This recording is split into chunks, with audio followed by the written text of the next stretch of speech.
Cool Figure TV. Revolutionary salute. Revolutionary salute. Like, share, subscribe. Welcome to the House of Revolution. You know I'm your humble host, the Yao Mean of Revolution. And Quando Rondo gets the last laugh. Bricc baby locked up. The Rollin 60's boss Big U on the run. Justice for Nip. Let's get into the content. Salute.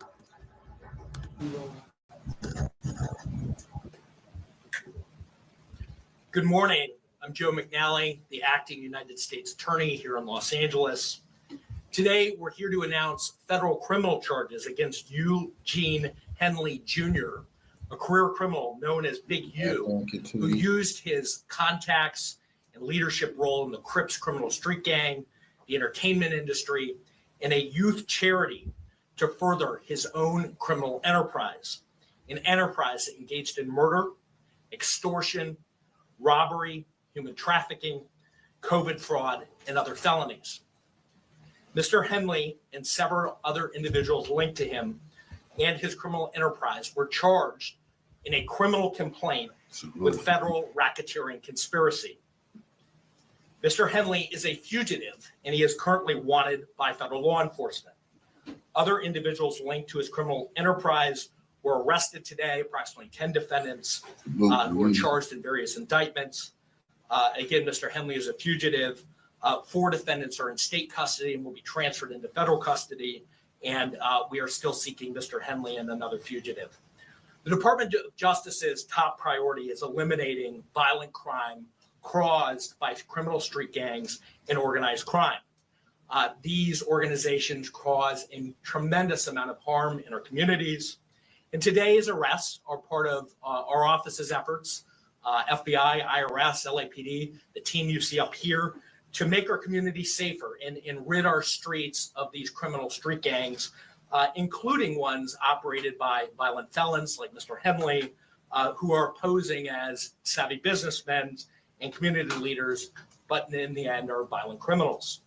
The affidavit filed with the criminal complaint alleges that Mr. Henley operated Big U Enterprises, a mafia-like organization that utilized Mr. Henley's stature and long-standing association with the Crips criminal street gang and other gangs here in Los Angeles to intimidate businesses and individuals in our communities.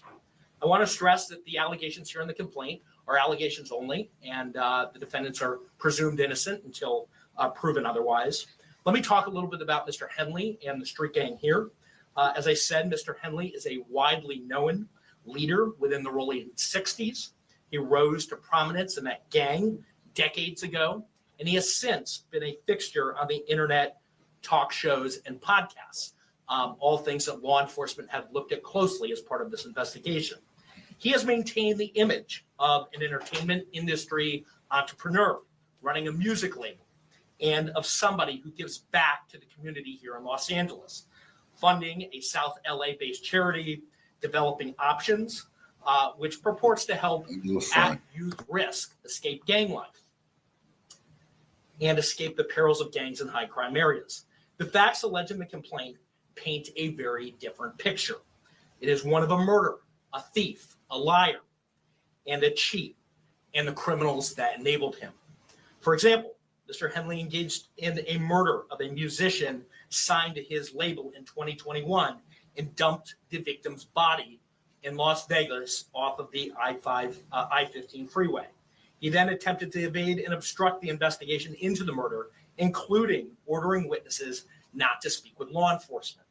Henley's criminal enterprise also engaged in other crimes, including transporting prostitutes across state lines, extorting strip clubs, marijuana dispensaries, and other businesses, and fraudulently applying for COVID loans in the form of a business relief loan. On that application, Mr. Henley falsely stated that his music label, Unique Music, operated at a $200,000 profit in 2019 and was entitled to government assistance, despite the reality that the company had operated at a loss and was ineligible for such relief. Finally, Mr. Henley is accused of embezzling donations made by celebrities, professional athletes, and businesses to his charity, Developing Options, which, as I said, purports to give South LA at-risk youth alternatives to gang violence, drugs, and other criminal activity. Henley used this charity as a front. He used it to conceal his fraudulent activities, his criminal enterprises activities, and evade detection from law enforcement. If convicted on the racketeering conspiracy, he and his co-conspirators face approximately a 20-year federal prison sentence. I want to thank our federal law enforcement partners, our state law enforcement partners who brought about the result here today. The Los Angeles Metropolitan Gang Task Force from the FBI. It's comprised of FBI agents, LAPD officers, IRS Criminal Investigation, the U.S. Department of Justice Inspector General's Office, Los Angeles Police Department, the North Las Vegas Police Department. This case is a great example of state and federal law enforcement working together to address harm from a criminal enterprise. I also want to thank our prosecutors, Assistant U.S. Attorneys Kevin Butler and Jenna McCabe, for their diligence and dogged determination in this case. With that, I'll turn it over to our next speaker, FBI Special Agent in Charge, Ted Dox. Thank you, Joe. Absolutely. My name is Ted Dox, Special Agent in Charge of FBI Los Angeles' Criminal Division. These operations are truly a team effort, and I would like to recognize those partnerships. If not for their commitment, dedication, and follow-through, we would not be here today. First, I'd like to thank LAPD, IRS Criminal Investigations, and the U.S. Attorney's Office for working collaboratively for the past 4 years. In this case, with FBI Los Angeles Metropolitan Task Force on violent gangs. I'd also like to thank the U.S. Marshal Service for their assistance today, and many departments in California, Arizona, Nevada, and the North Las Vegas Police Department. Now, this morning, hundreds of agents and officers, including multiple SWAT teams, executed multiple arrest warrants for many of the 19 defendants charged in this case. Search warrants were executed at 6 locations. Those searches continue to be underway. 4 of the 19 defendants were already in custody, and 10 defendants were taken into custody in the last 24 hours. And while we're still seeking the whereabouts of 5 individuals, 3 of whom we believe we will have in custody shortly, 2 defendants are considered fugitives. They are Eugene Henley Jr., also known as Big U, and Brian Mejia. We will provide their photographs to the media following this announcement. Anyone with information as to their whereabouts should not take action on their own, but contact the FBI. You can reach us by calling 1-800-CALL-FBI. Revolutionary salute to Queen Shannon G for the donation to the war chest. Revolution is real life. Absolutely appreciate the Lord Queen salute. Revolutionary salute to BLACK money sign for the donation to the war chest. Revolution is real life. You say the whole neighborhood card on the internet stressing. Big, you know everything. They absolutely stressing, and he don't want to do life in federal prison. I absolutely appreciate the donation, family. Salute to you. During this investigation, we recovered 49 weapons, 5 pounds of methamphetamines, 10,000 fentanyl pills, and large amounts of cash. The Rolling 16 Crips have been around for decades, and by some estimates, are among the largest gangs in the country, with factions in multiple states. Mr. Henley has been a known member of the Rolling 60's Crips since the 1980s, where he established his reputation and earned standing with fellow gang members. He has been able to use that standing to intimidate businesses and individuals and to commit various forms of violence, including the alleged murder outlined by the U.S. Attorney. He's also been able to influence others to give him money, only to defraud his victims, including defrauding the U.S., the government, the city of Los Angeles, and you, the taxpayer. Before I close, I'd like to ask that anyone who has information about the alleged criminal activity or feel that they have been victimized by any of the defendants, call the FBI at 1-800-CALL-FBI. We've targeted this gang in the past and will continue to target gangs who seed violence and fear in our communities. The FBI will never waver on our commitment to combat violent gangs and those individuals affiliated who prey on others. Today's arrests make neighborhoods across our city safer. Thank you. And with that, I'll turn it over to IRS SAC Tyler Hatcher.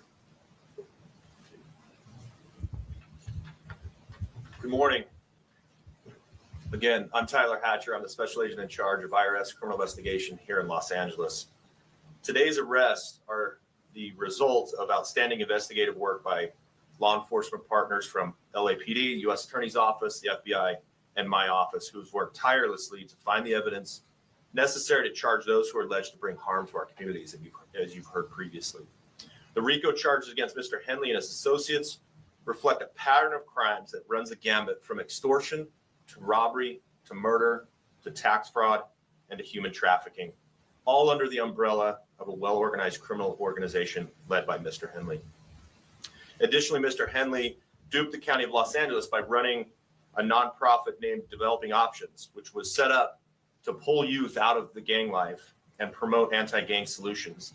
Yet Mr. Henley continued to personally orchestrate violent gang activity that impact our communities. That's disgusting. Donors trust that their donations will be used in a manner that's consistent with what the charity was set up to do and applied as intended.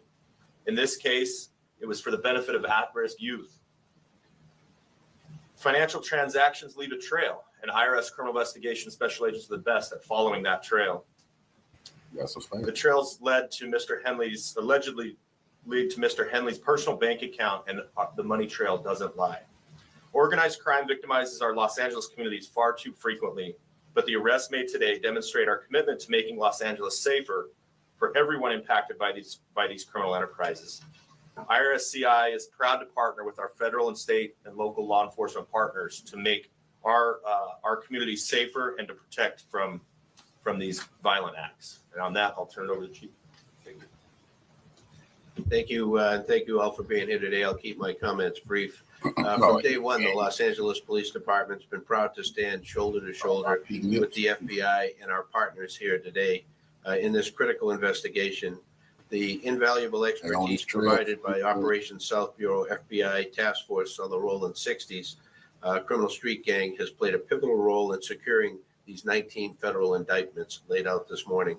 It's a major step forward in our ongoing fight against gang violence and brings hope and relief to a community that for too long has endured far too much. Together, we will continue to protect and serve, working tirelessly to ensure safety in all of our neighborhoods. I'll return the U.S. Attorney, Joe McNally, for any questions follow-up. We'll take any questions. The chief of police dirty. So Henley is still on the loose? He is. Do you expect to snag him today, or is this something where he's gone? Yeah, I think all I can say is that look, he is the leader here, and we're looking for him. And that clown Big U wanted to be Suge, kept Suge's name in his mouth. Oh, it wouldn't be no death row if I would have been out. Oh, nigga. Now we're gonna see if you're gonna keep quiet and do your time like Suge, like nigga. Now we can see you talking about he wanted to be Suge. Okay, nigga, Suge doing 24 years, nigga. We'll see if you have a podcast in jail, nigga. Trying to find him. He's a fugitive at this point, and we're using resources to try to track him down. How many other arrests made? The arrests were made this morning, early this morning. And that's of the more than this whole group here that's in custody, or? So there are a number of arrests. I think roughly 10 this morning. He gonna pull me no ground. He absolutely is, nigga. That nigga over dying in the face, bro. Being transferred into federal custody, but approximately 10 arrests were made this morning. I think you mentioned it earlier, but what kind of penalties or time for these? So a federal racketeering conspiracy complaint charges that's charged here 1962 all that covers up gang to shit. 20 years in shit. federal prison. The next stage here would be that Mr. Henley and all that chicken and shit. He said it. He had a podcast. And hey, hold on. at that point. I named this episode Quando, Rondo gets the last laugh. Y'all already know why. We done that. Bricc baby, he locked up. The boss, Big U on the run. Shook down Quando Rondo, laughed at him. Young man Quando Rondo say he got out the game after he said the game set him up. Well, who was Quando saying set him up? It gave Durkee on them the drop. Huh? Was it Bricc baby who done that? We will see. But it's Big U who stuck his nose into it because he wanted some shakedown money. Made the young man sit on his podcast. These people say they seen all of that shit. They say they watched all of that shit. Quando Rondo gets the last laugh. Dirk locked up. Big U locked up. Bricc baby locked up. Well, Big U on the run. could range and include higher penalties. So at this point, he's charged in a criminal complaint. Quince, go. Is he charged with murder too as well? He's charged in a RICO conspiracy, and part of that RICO conspiracy, one of the predicate acts is the murder that is described in the complaint. He has not yet charged in an indictment with. Come on, man. Y'all remember that scam that nigga just ran? Talking about the kids' toys got stole from in front of his house. That shit was all over the news. The Chargers had donated him. See, they getting him on all that type of shit. Donations. I got a bunch of stuff lined up. Donations coming from people like the Chargers. The next thing you know, the U-Haul gets stole from in front of him. That's part of this scam. That's disgusting. I told you that was disgusting, man. They looking at him like, come on, bro. You the leader of the Crips. Who will steal something in front of your house? He don't give a fuck. He want more. Well, we can't let the kids down. So that's a double shot. He double shook down the community, and they charging him with that shit. You mentioned the taxpayers were defrauded. Can you tell us how much taxpayer dollars he obtained from what city leader or official? And what does this mean for groups that are working on anti-gang efforts and trying to get donations from celebrities or celebrities? Sure. So I think just to kind of go back, Mr. Henley and the allegations are here, operated a criminal enterprise. He used his status in LA as a gang member, somebody who was known as an enforcer in order to execute the crimes that are described in the criminal complaint. As part of that, and to get to your question, he also had this charity and held himself out there to be somebody who was committed to reducing gang violence, committed to supporting youth in the city. As part of that, he received grants from government agencies to do that work. And as we describe in the criminal complaint, he used that goodwill to benefit himself. He diverted money from that charity and lined his own pockets with it. And that money was ultimately traced, and that we can show that he used it for personal purposes. So there was an embezzlement angle to this, to the criminal enterprise, where hundreds of thousands of dollars were siphoned off that should have gone to charitable purposes, gang reduction, gang intervention. Instead, he used it for his own purposes, his own criminal enterprise. In addition to that, the gang intervention was he go talk to the gang about not terrorizing, pay him, or it's gonna be some hot. But they got him on all of that. You pay him, or Loose Cannon them show up. I cannot believe Loose Cannon been on this motherfucker. I thought he was lying. The feds say Loose wasn't lying. The feds say Loose Cannon was telling the truth. They actually been kidnapping people. Meek Mills, is Meek Mills a cooperating witness? Big U tell them show up. They show up, shake you down, beat you, steal your shit. You call Big U for help. Big U show up. You pay him a little something. They go away. That type of stuff. Those were all truths. Loose Cannon was telling. I'll be damned. There was tax loss, and like many of our cases, we ultimately do a financial investigation, and we see that embezzlement and that siphoning happens often. There's a parallel tax conduct that is also described in the complaint. So you're talking about hundreds of thousands of dollars that the charity ultimately siphoned off for his purposes. It was a charity that he controlled, and again, held himself out there to be somebody in our community who was, as Chief McDonald said, these communities are oftentimes our poorest communities that need intervention the most. They need law enforcement the most.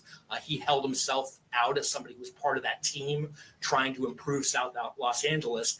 And the facts in the indictment and the wiretap calls that we intercepted as part of the investigation that are described in the complaint, not the indictment, the complaint, describe that contradiction. That on the one hand, he's Mr. Charity, and on the other hand, he's engaging in all this criminal conduct. That's set out in the criminal complaint. And so it's outlined in the criminal complaint specifically what government agency gave him money. It's outlined. It's outlined that he got grant money. I believe that money flowed through the city of Los Angeles, but I don't have the specifics in front of me. What I can tell you is that typically, grants flow through the state and then eventually, are typically issued through the city. And to the tune of hundreds of thousands of dollars? Hundreds of thousands of dollars. Did you say the name of the charity, or are you allowed to say that? Maybe the charity I referenced earlier is Developing Options. Okay, well, thank you very much. Last question. I apologize. Just your efforts to find Mr. Henley. Have you had, I mean, do you have any idea about his potential whereabouts or any more that you can tell us on? No, other than he's a fugitive and he's being sought by law enforcement, and we're obviously looking for him as we would any fugitive who's engaged in the type of conduct that's alleged here. Believe to be in Southern California. No idea. We believe that he may be in Southern California, and for that reason, we're providing his picture and encourage anybody to contact the FBI who knows his whereabouts. All right, thank you.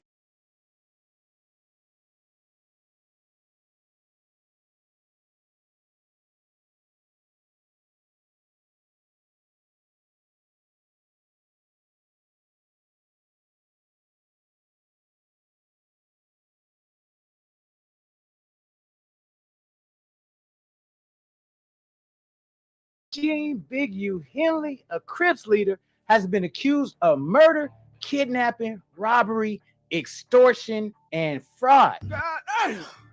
Federal authorities announced this on Wednesday.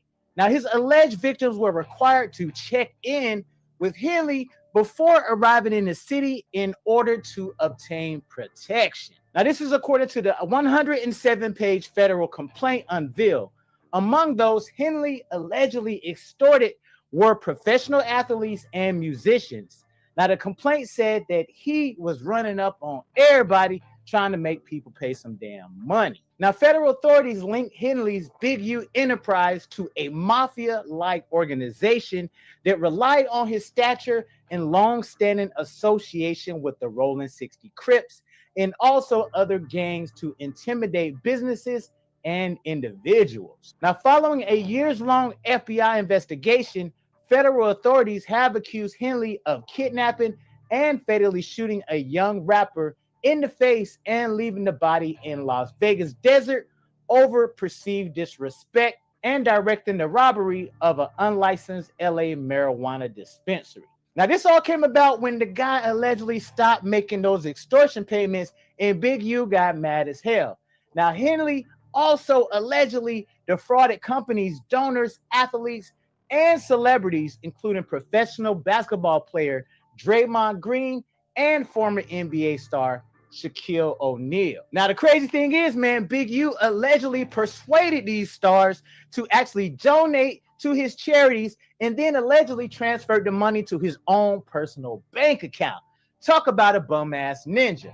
Now, authorities have also accused Big U of fraudulently obtaining funding from the Gang Reduction and Youth Development Program overseen by the LA Mayor's office. Now, this is absolutely crazy, man. Like, you know what I'm saying? We thought Big U had turned over another leaf, but we see, man, he had a lot of weird stuff going on with Nipsey Hussle, man. It seems like he was definitely more for the bag than for actually helping the whole entire community out. So y'all let me know how y'all feel about this, man.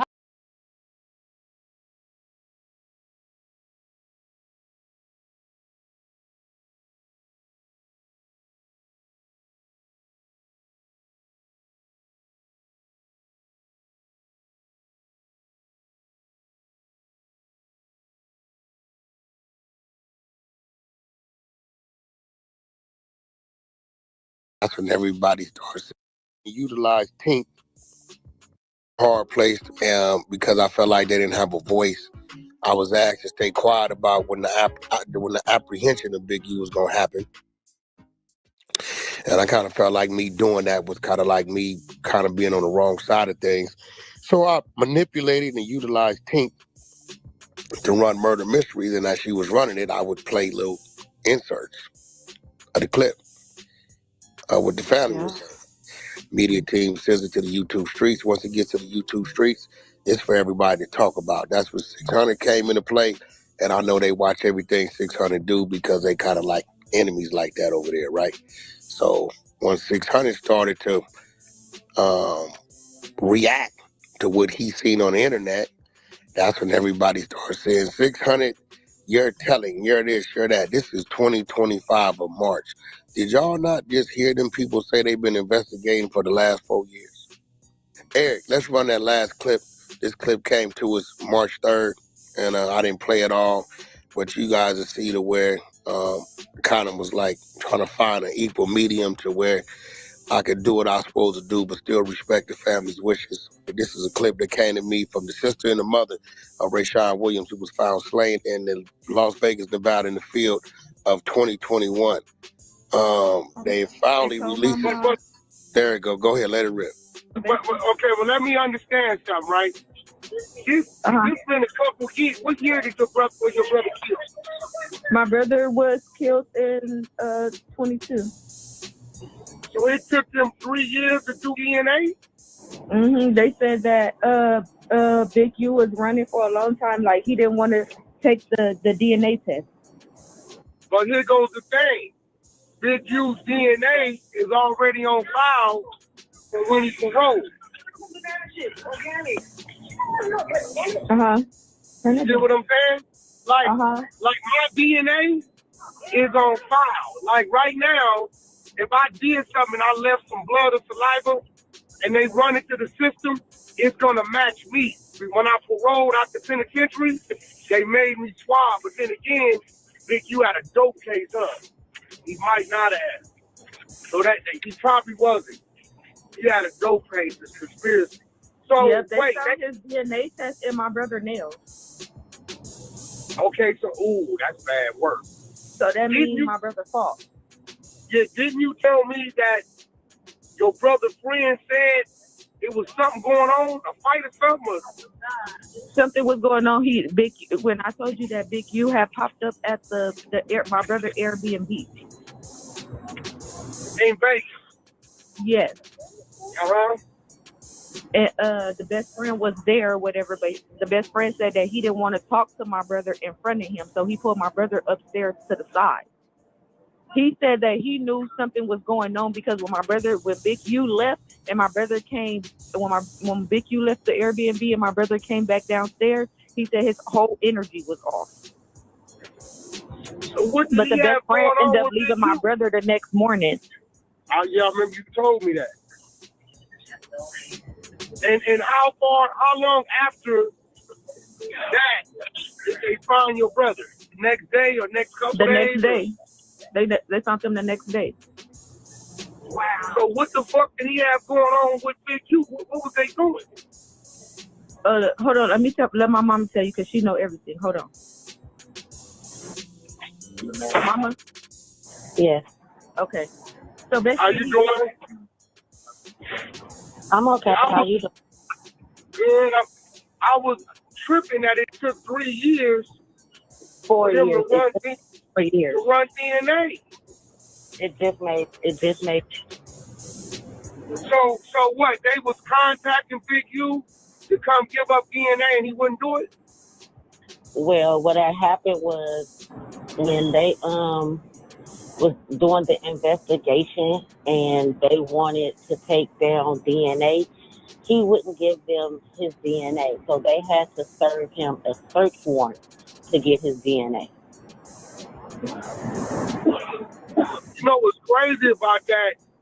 When we paroled out of CDC penitentiary, they take our DNA from us upon parole. They probably wasn't thinking.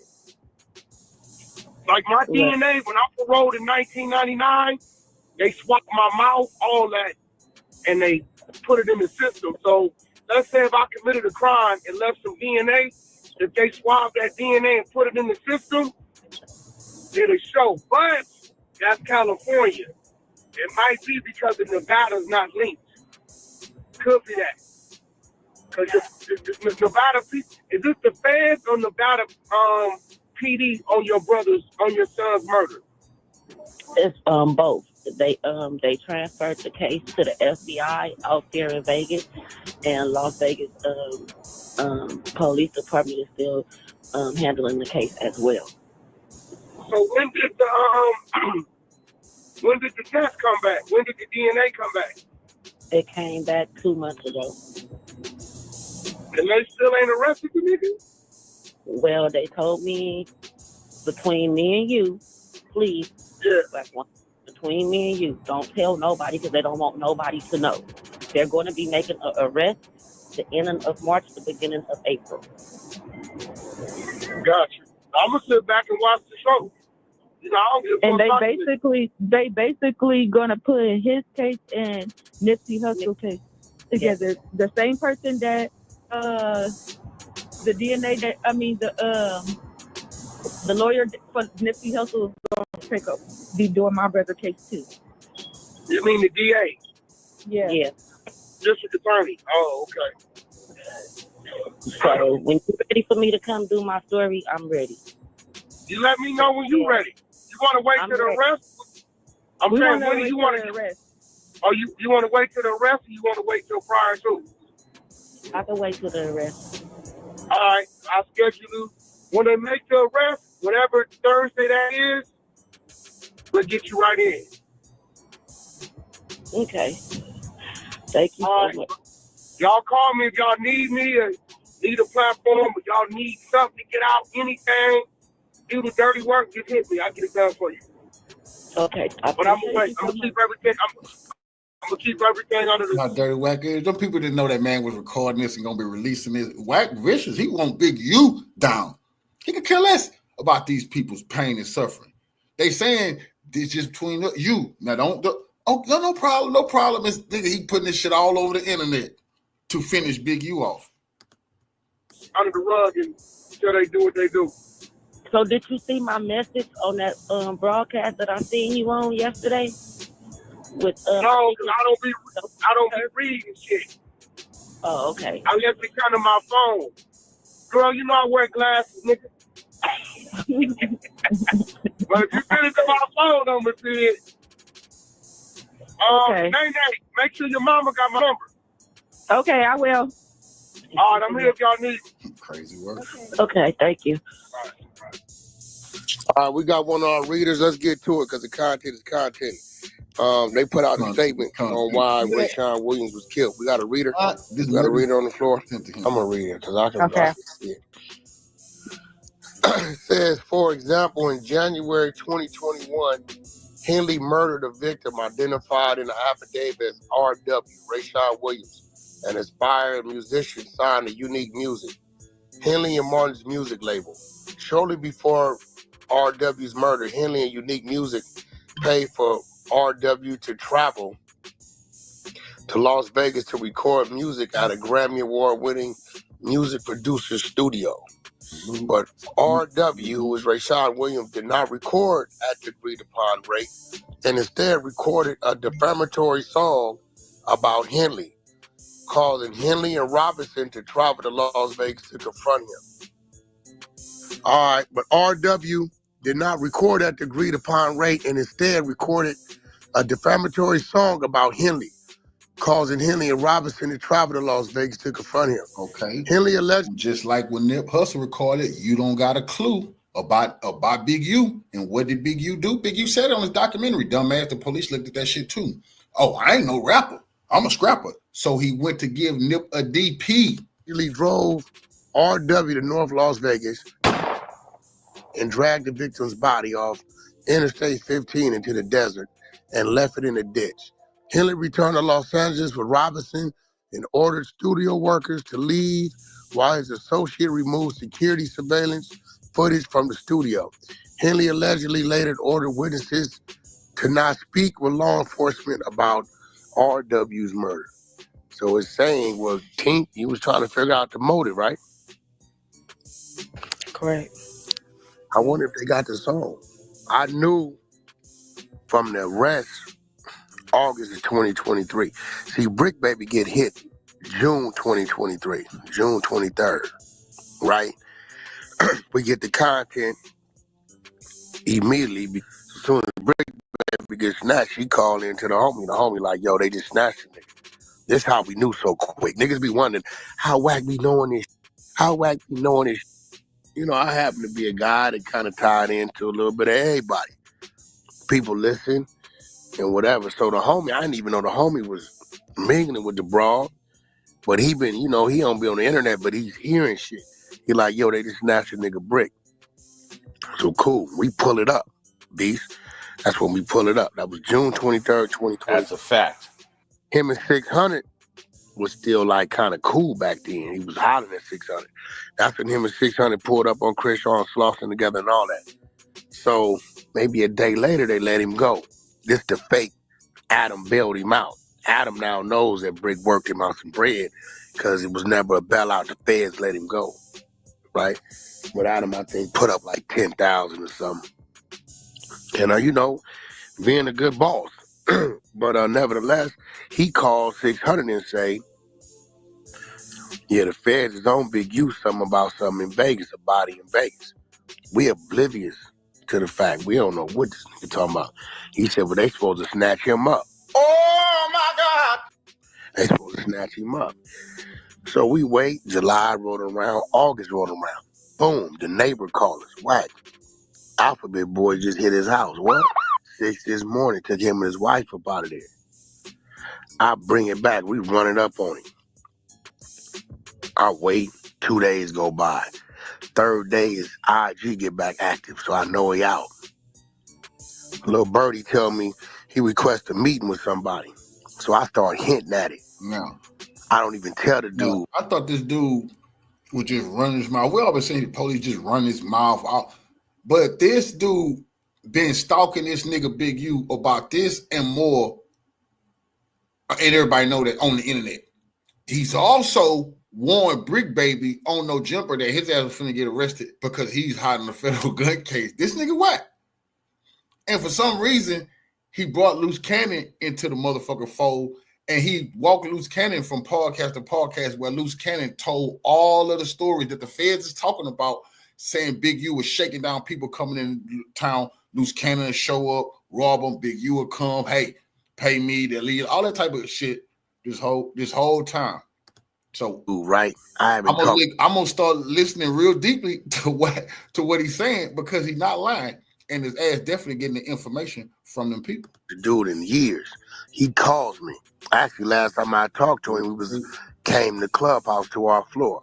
DJ, an NFL player, right? He said, "Whack, man, this nigga called me, cussing me out, talking about I told you this, told you that." I said, "Man, I ain't told Whack." I said, "Well, why he cussing you out?" He said, because everything you said was real. I still don't know how you know. I did go meet with the nigga. He did tell me all that talking about. They snatched him for real. But I'm trying to figure out why he hiding it. At the time, we don't know why they picked him up. August 2023. All we know is Bricc Baby told us the feds is going to snatch him. We don't know how Bricc know. Bricc just say about a body in Vegas. We oblivious to any of this. 2024 hit. Probably about summertime.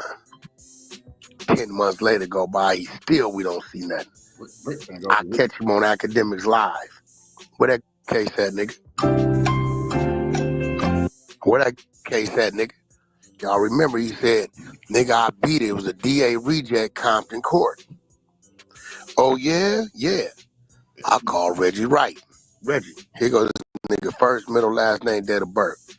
Use your resources, tap into Compton Court, see if this was a DA reject, AK-47, possession of a gun. Now we finna find out if Bricc is the LA gang member that's in Lil Durk paperwork. The LA, you don't forget about the LA gang member that they say gave them the information and gave them everything they needed to get Quando Rondo get his kinfolk hit. Don't forget that. And that's when Quando Rondo said he threw with the gang and denounced Big U. Big U got pissed. He didn't like that and said, well, nigga, I'm through with you, nigga. And all that went on. Remember that? Reggie hit back. We go to the exposure show. A nigga got arrested, caught with some dope that day. Yep. The cell phone they took and the AK is with the feds. Don't take it. Y'all remember when Bricc Baby was on that couch crying and they made that meme about him? He said he was going to show us the paperwork on the case. Never showed it to us. Now, 3 months later, the family calls me. Hey, we've been trying to get a hold of you. Who are you? We're the mother and sister of Rayshawn Williams. Who is that? We thought maybe you might know him because we know you and Big U ran for years. And where would I know him from? He stayed at Big U house. There was a lot of kids, about 4 or 5 of them used to stay over there that wasn't his kids, played football. So then she starts to tell me the story. Right? He starts to tell me the story. They started to tell me the story. I hear it. I'm like, at the time, I still ain't putting together what Bricc Baby told us. It wasn't until she texted me on March 3rd and Ghost got the text messages. Well, that woman texted me and said her exact words was, hey, good morning, DNA came back. I said, question mark, whose DNA? Again, I'm oblivious. She said, Big U. I said, huh? Call me. DNA for what? Him, my brother. Right? I said, Las Vegas? She said, yes. I think I might have put this up on my IG page the other day. I'm oblivious. So from that came the phone call you just heard. So, I'm getting kept abreast of this as they text. I don't want to hear none of these niggas talk about no street codes, none of that shit no more. If they don't handle whack, y'all don't follow none of their rules. For all y'all niggas still in the streets, don't be listening to these niggas, bro. They let whack do whatever the fuck he want to do, bro. He absolutely nobody knew about that murder in Las Vegas. Him and 600 start talking about it, and whack acting like he had to do the right thing by putting it on the internet. That nigga don't give a fuck about that man. R.I.P. that young brother, because that's fucked up. That little brother lost his motherfucking life. And I wonder how Big U's son feel. That nigga pops, that nigga vicious. You kill your son's best friend? That nigga is a scumbag, bro. I bet the niggas wish that nigga would never came home from prison. I know his son for the Rams was like, damn, man, why this nigga gotta be my daddy? For real, that nigga is poisonous ass, but we finna see. Cause they ain't caught him now. Maybe Big U ain't see you never take me alive, copper. Maybe Big U like he ain't going back. He ain't going back. He gonna hold court in the street. We'll see. Should have called me. I sat back and I'm like, damn, I don't this nigga. But they saying they go back to my initial point, and I'm gonna let this play. If these niggas let whack get away with this, bro, they hang around. I don't want to hear shit from nobody talking about they from the streets. They fuck. Whack got this man arrested. He got this nigga arrested.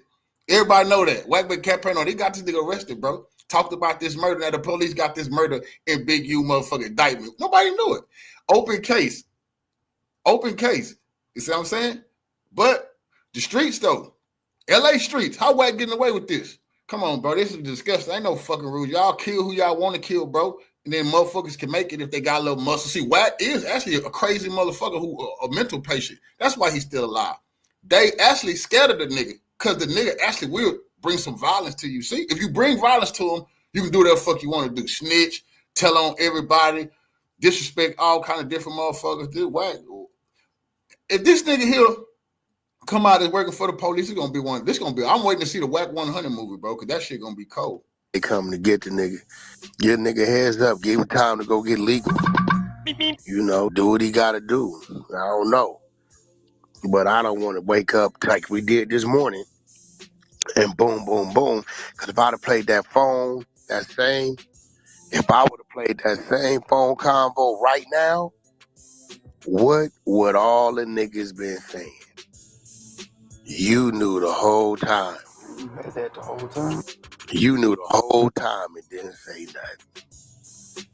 But when I was letting it out. Disgusting. So he did the streets a favor about snitching on Big U about the murder because he wanted to do right by the streets.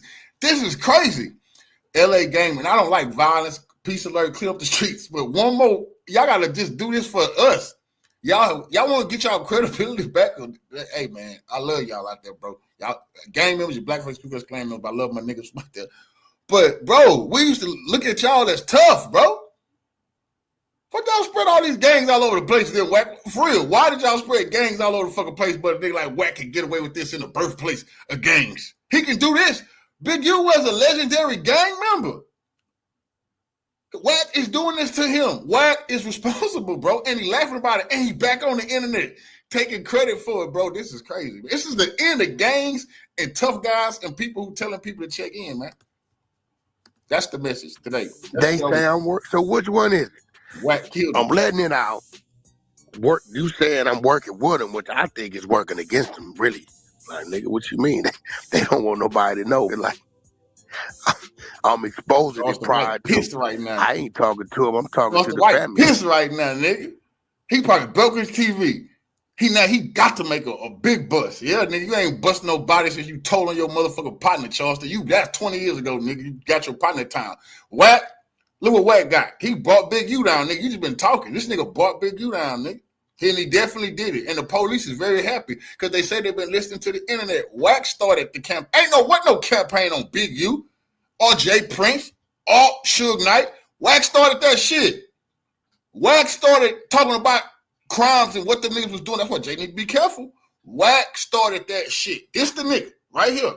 Nobody was running them niggas' name in the ground and talking about all kind of different type of shit and threatening them niggas to violence. Wack was really biding his time. He want the niggas to get arrested for the violence really got to get there. I mean, the family talking to him. I don't know what's going on. Shit, by the listening to this shit, nigga didn't know. Nigga had no idea it was gonna be 19, 20 niggas on the indictment. Bro, you played that shit the most honorable way you could have played it, bro. That's facts, bro. Who was that dick sucker? Excuse my language. Ain't no nigga like, bro, I keep saying this shit.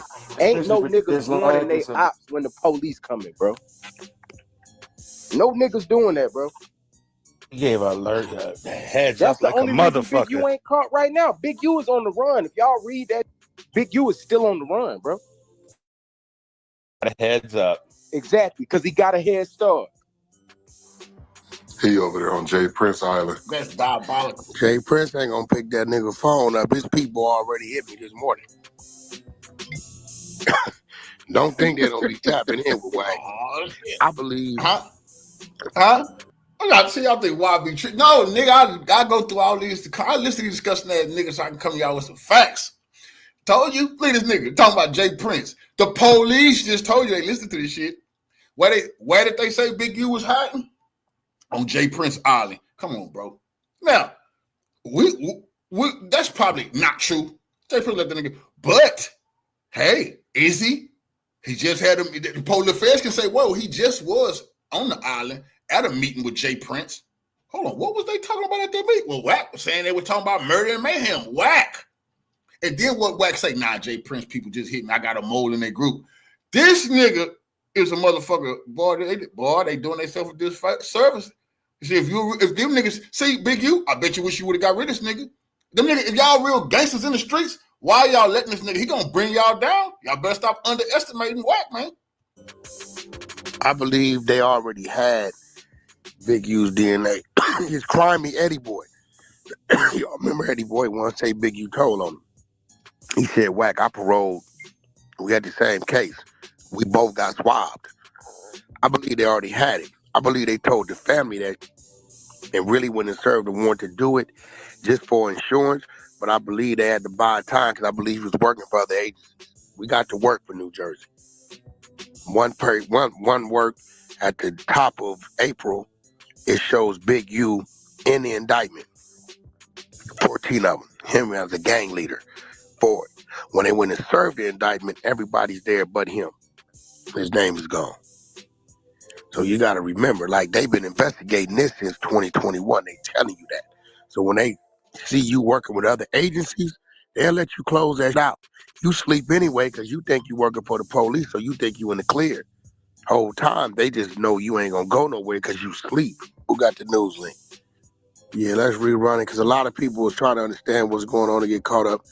Good morning. You're not lying. I know damn well Big U thought he good. These suck-ass motherfucking Los Angeles police are crooked bastards, and they letting him get away with this shit. The city giving him hundreds of thousands of dollars for gang intervention, knowing he the gang leader. That's why I say for that chief of police to be at that motherfucker, I'm like, man, y'all let that dirty cop, he know what Big U at. See, that's what Big U, see them LA police, they probably hunting this nigga down. They got to whack this nigga for this nigga. Nino Brown them. They been letting this nigga do that shit. That's the biggest secret in the fucking world. What? Everybody know Big U is the leader of the Rollin 60 Crips. And then he gang intervention leader. How did you giving them hundreds of thousands of dollars for stopping violence? What violence? If he say, don't do it? Come on now, that's crazy. But that's disgusting, bro. Man, this shit crazy, bro. This nigga to get everything he supposed to motherfucking get. They kill that motherfucking boy. Hey, man, what's wrong with that? Who the fuck is signing the Big U? I mean, R.P. Nip. Damn, his partner fell. His son partner fell for that. You know what I'm saying? The glitter, the gold, all that bullshit. Big U never want the nigga to make it in the business no fucking way. I'm Joe McNally, the acting United States Attorney here in Los Angeles. Today, we're here to announce federal criminal charges against Eugene Henley Jr., a career criminal known as Big U, who used his contacts and leadership role in the Crips criminal street gang, the entertainment industry, and a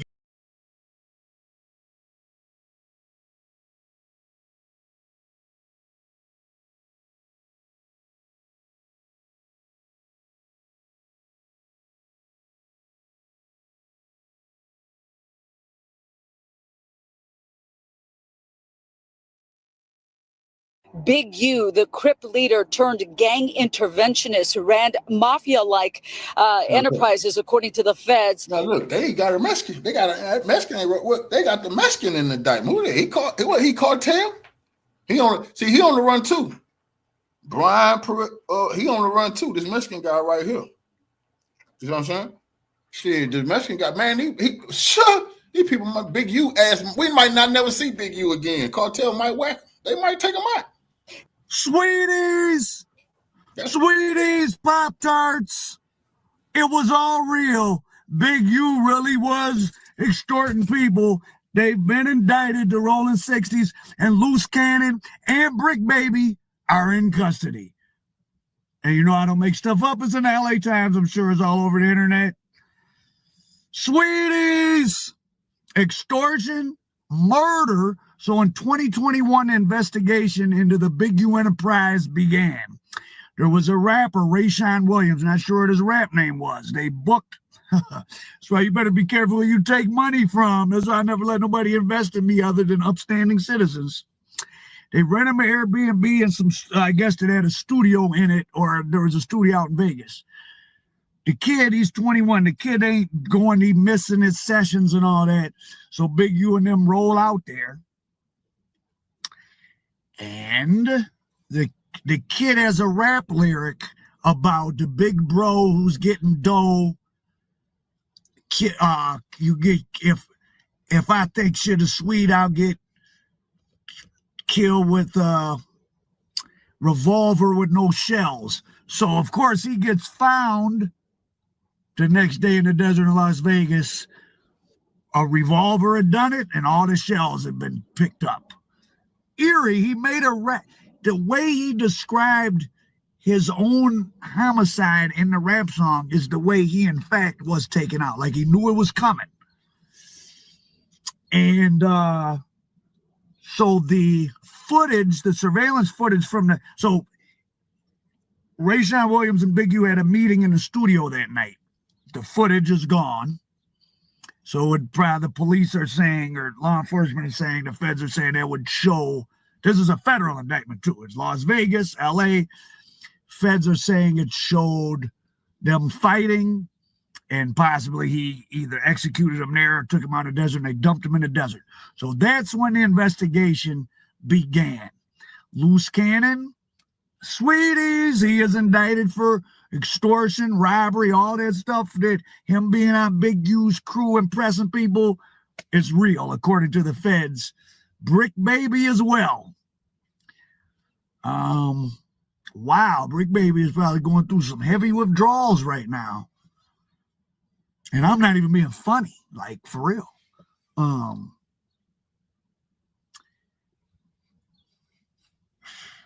Okay, so for those of you that don't know the background of Mr. Henley, aka Big U, in the 80s, he worked his way up to be this infamous Rollin 60. I saw a picture of some graffiti from the 80s. It didn't say Rollin 60's killer, it said Big U killer. I think the brims or somebody painted it. He got into dealing of the dope, and in 1991, him and a partner named Wagner were going to buy like 25 bricks, but Big U wanted to make it a stick-up, but it was the police. So the other guy got 32 years. Big U ended up getting 13 years. He gets out in 2004. he's managing Corrupt. Corrupt introduces him to Suge Knight, who kind of gives him some music industry plugs, a little money or whatever. And then, of course, he gets Nipsey Hussle. Announcement from federal authorities about the Rollin 60's neighborhood Crips gang in South LA. Detectives have arrested multiple people, and this morning they're still looking for others. Eugene Henley, now considered a wanted fugitive. In the past, he's produced TV series. He has nearly 300,000 followers on Instagram, and he ran this charity. The feds say the charity received donations from celebrities, even government agencies, for what was described as charitable work. But the feds say he was still very involved in a much larger crime ring. And it wasn't just Henley that they're looking for. They've already made several arrests in connection with his alleged crimes. 4 people named in the criminal complaint are already in custody. The details of the alleged crimes were just released in dozens of pages of court documents that we are about to go through here. But the big headline right now is that Eugene Henley, a longtime self-proclaimed community activist, is now a fugitive. The FBI, among other agencies, looking for him and several other people involved in a much wider-ranging crime ring. We'll have details much later today on the NBC4 News beginning at 3 o'clock. But for now, reporting live, I'm Alex Rozier, NBC4 News. Alex, thank you very much for that update. I'm looking forward to it. All right, so let's go to NBC4's Michelle Via. She's live at the federal building in Westwood, where the defendants will be processed. Michelle.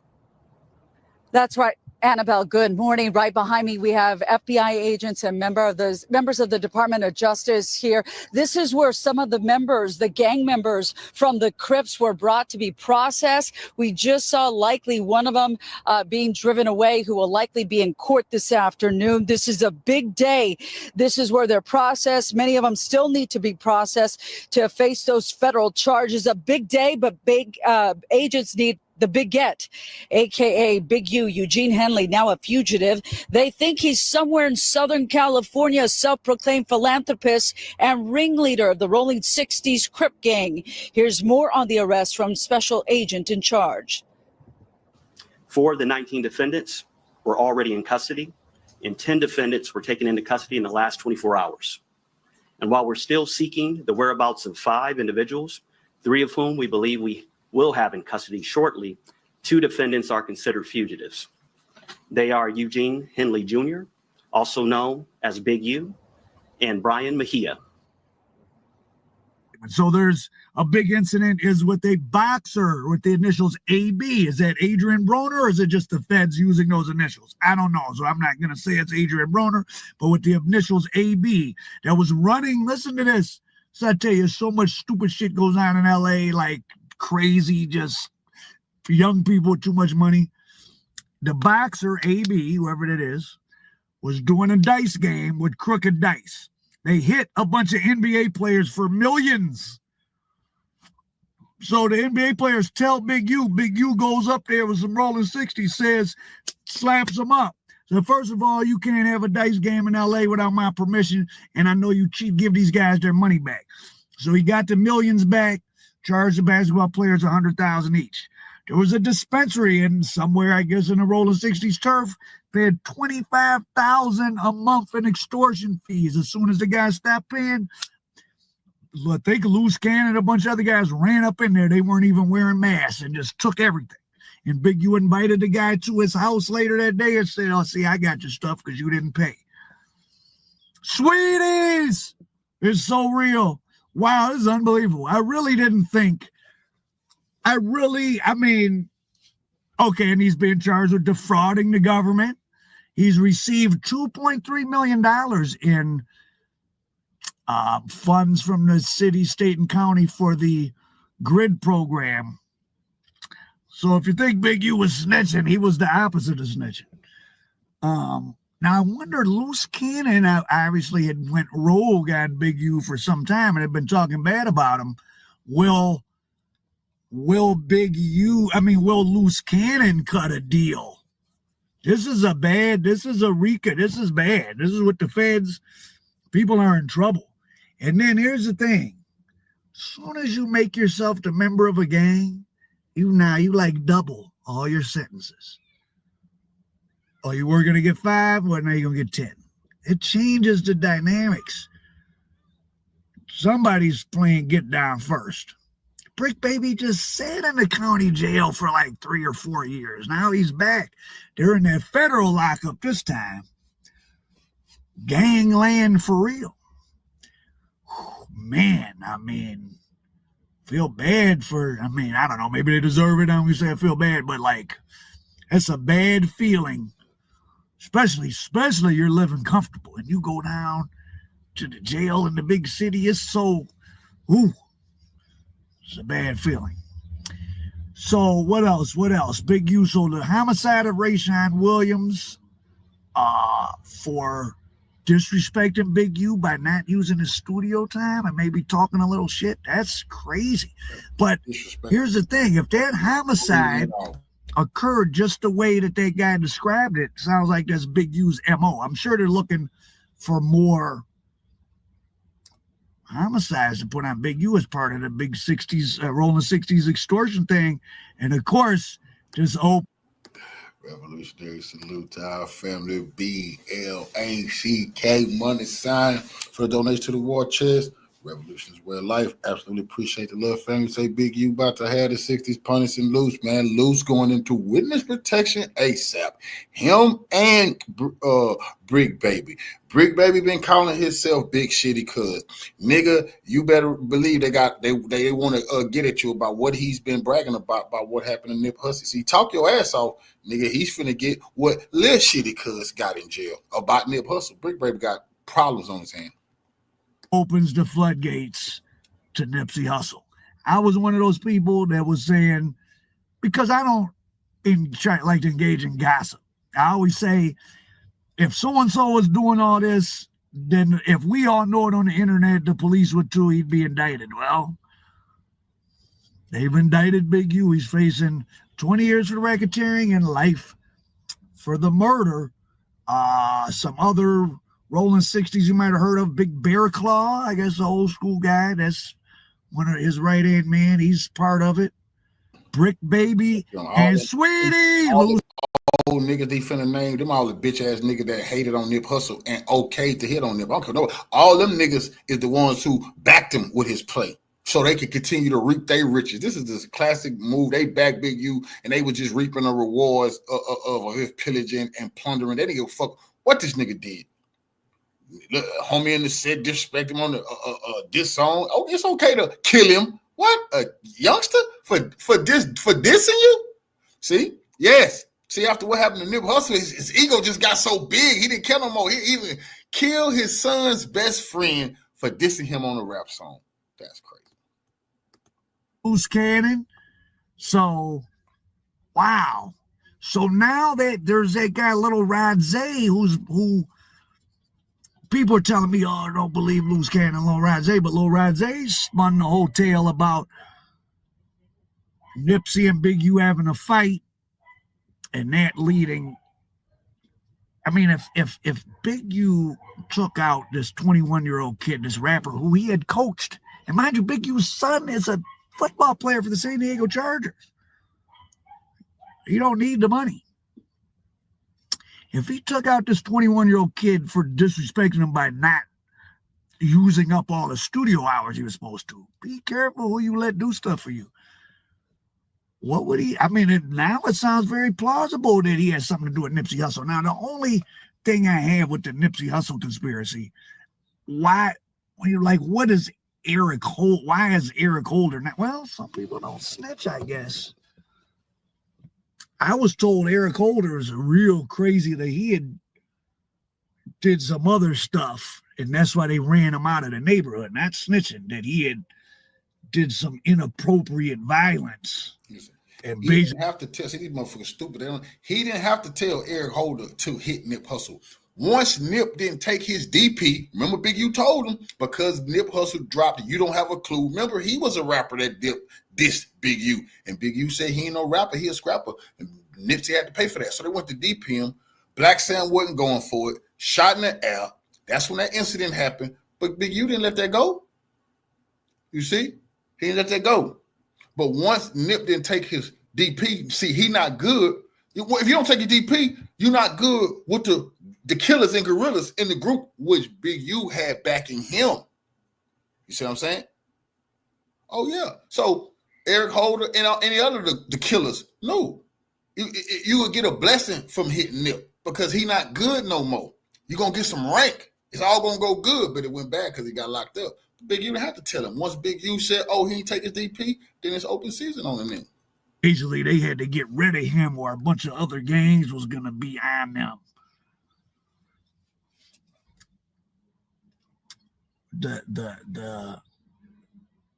In most cities, like people are in gangs to make money, I guess the LA gangs are like, it's like a union of the dangerous people.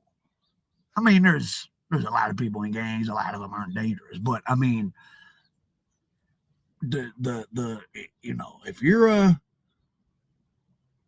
black male is into you kill for money or something, you probably in a gang, I guess. But so Big U created this web. So you got boxers cheating basketball players with rigged dice, extorting reefer dispensaries. That's not surprising. I mean, I don't even blame him for that.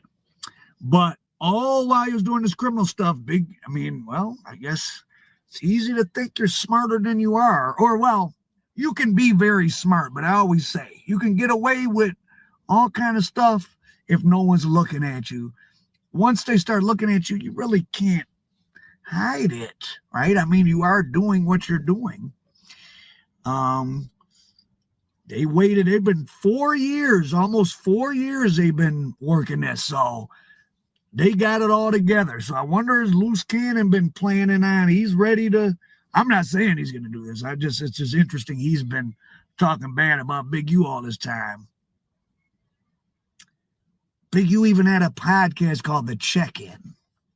That was as you get comfortable doing what you're doing. Now, this has got to be a frightening thing for a lot of people in the music industry in LA because, listen, you're going to know people that are in gangs in LA, and many of them are just black males that were born into neighborhoods with gangs. It's not their fault, and they're not on anything terrible, you know what I mean? Like, but there's a lot of, I guess, gang members that manage different people that are just in the music industry.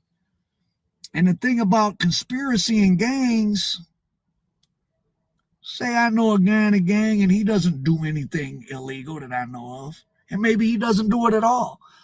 But someone else in his gang that he talks to on the phone sometimes does some crazy stuff. Not very hard for a federal prosecutor to write it up in a way that not only puts my friend in a conspiracy, it can put me in one. Al Prophet lures rappers to LA. You know, conspiracy law is scary. So, you know, and also though, that part of town, and I'm not saying this Big U's is or isn't guilty, but that Crenshaw, there's only two parts of LA that have a substantial lot of black people all in one place. It's the project areas in Watts, but even bigger than that in terms of people is that Crenshaw and Slauson, which is still that general area is like 70% black. That's the most concentration of black population in the whole state of California, and that's not a bad area. There is the gang Rollin 60's, but there's Lemert Park, there's Ladera Heights, there's a lot of very nice areas around there. They're putting a subway line up through there. That if you drove on Crenshaw now, like south of Slauson, you'd be like, oh, I mean, it's nice, big built up. It's very nice. They're probably clearing out whatever. Not saying they're framing them. I'm just saying they're clearing out. They're not going to let the Rollin 60's as a criminal, like active gang of money makers and killer be. Because, you know, like Bricc Baby and a lot of those, they're from a part of the 60's called the Overhills. A lot of the Overhills produce a lot of the infamous 60's, including Big U. The Overhills is not just a nice neighborhood. The Overhills is beautiful. The Overhills is a beautiful. You drive through the Overhills and you would never in a million years think, why would someone from over here be in a gang? But maybe some of them got the money to live there by crime, like Bricc Baby's mother, I guess, was a big drug dealer, according to him. So if you grew up in a crime family, it really doesn't matter the neighborhood you grew up in. Bricc baby, loose cannon. So no jumpers looking for a new host. Being in a gang is not a joke, because even if you ain't doing nothing, other people. Now, there's thousands of rolling 60s, and they only indicted about 60 of them. I'll do a more in-depth story, but that's just what's happening. Big U's got a murder case for Rayshawn Williams. I don't know what his rap name was. You can let us know. And the most interesting of the extortion was the boxer with the initials AB. Maybe that's Adrian Bronner, but I'm not saying it is because I don't know that. He was in rigged dice to steal millions from NBA players. Big U getting it back. Oh, and Big U he would get donations for his developing options program, which was an extortion cover. Draymond Green and Shaquille O'Neal sent him some money. He just transferred it. I don't know what people think that there's not a paper trail. He transferred it right into his own bank account. Of course, he has PPP fraud. He's got that too. They're giving everybody they indict is getting PPP fraud. People in prison, the Aryan Brotherhoods just got hit in prison. They got PPP fraud. Everyone is being given PPP fraud. They know all of you. All of you are getting it. I didn't even take the loan I could have. I didn't want my name in the system. I don't want no parts of that. It's not a setup, but I knew better. I didn't want no parts of that PPP money. Whatever. But, so it's all been true. I'm sure it's all over LA's YouTube, but you hear it from Al Prophets in the LA Times. You can read the article. I'll do something more in depth, but Big U indicted, Bricc baby, loose cannon are in custody. Big U's in custody. Life charges. Extortion is very serious. It's a mafia charge. Oh, you're extorting celebrities to come to the entertainment capital? The governor probably. Like, this is one of them cases that the governor tells the feds, like, oh, no, this must stop. And it's over in this neighborhood, the last black neighborhood. They're clearing out. It all comes together, but it doesn't mean it's fake. It just, you create, when you're doing criminal stuff and then you get in the limelight and you know, the plots and plans of the political and economic elite of the city are going to trump what a gang's going to do. You know what I mean? So, all right, there it is. Our Prophet, American Dope.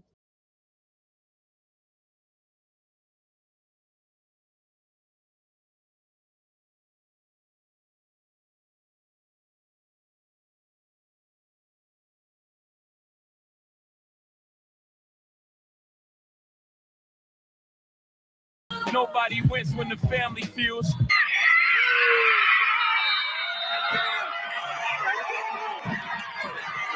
To take down DNA, he wouldn't give them his DNA, so they had to serve him a search warrant to get his DNA. Get out, and then they have to have an experience before they realize I should have checked in. Mm-hmm. Yeah.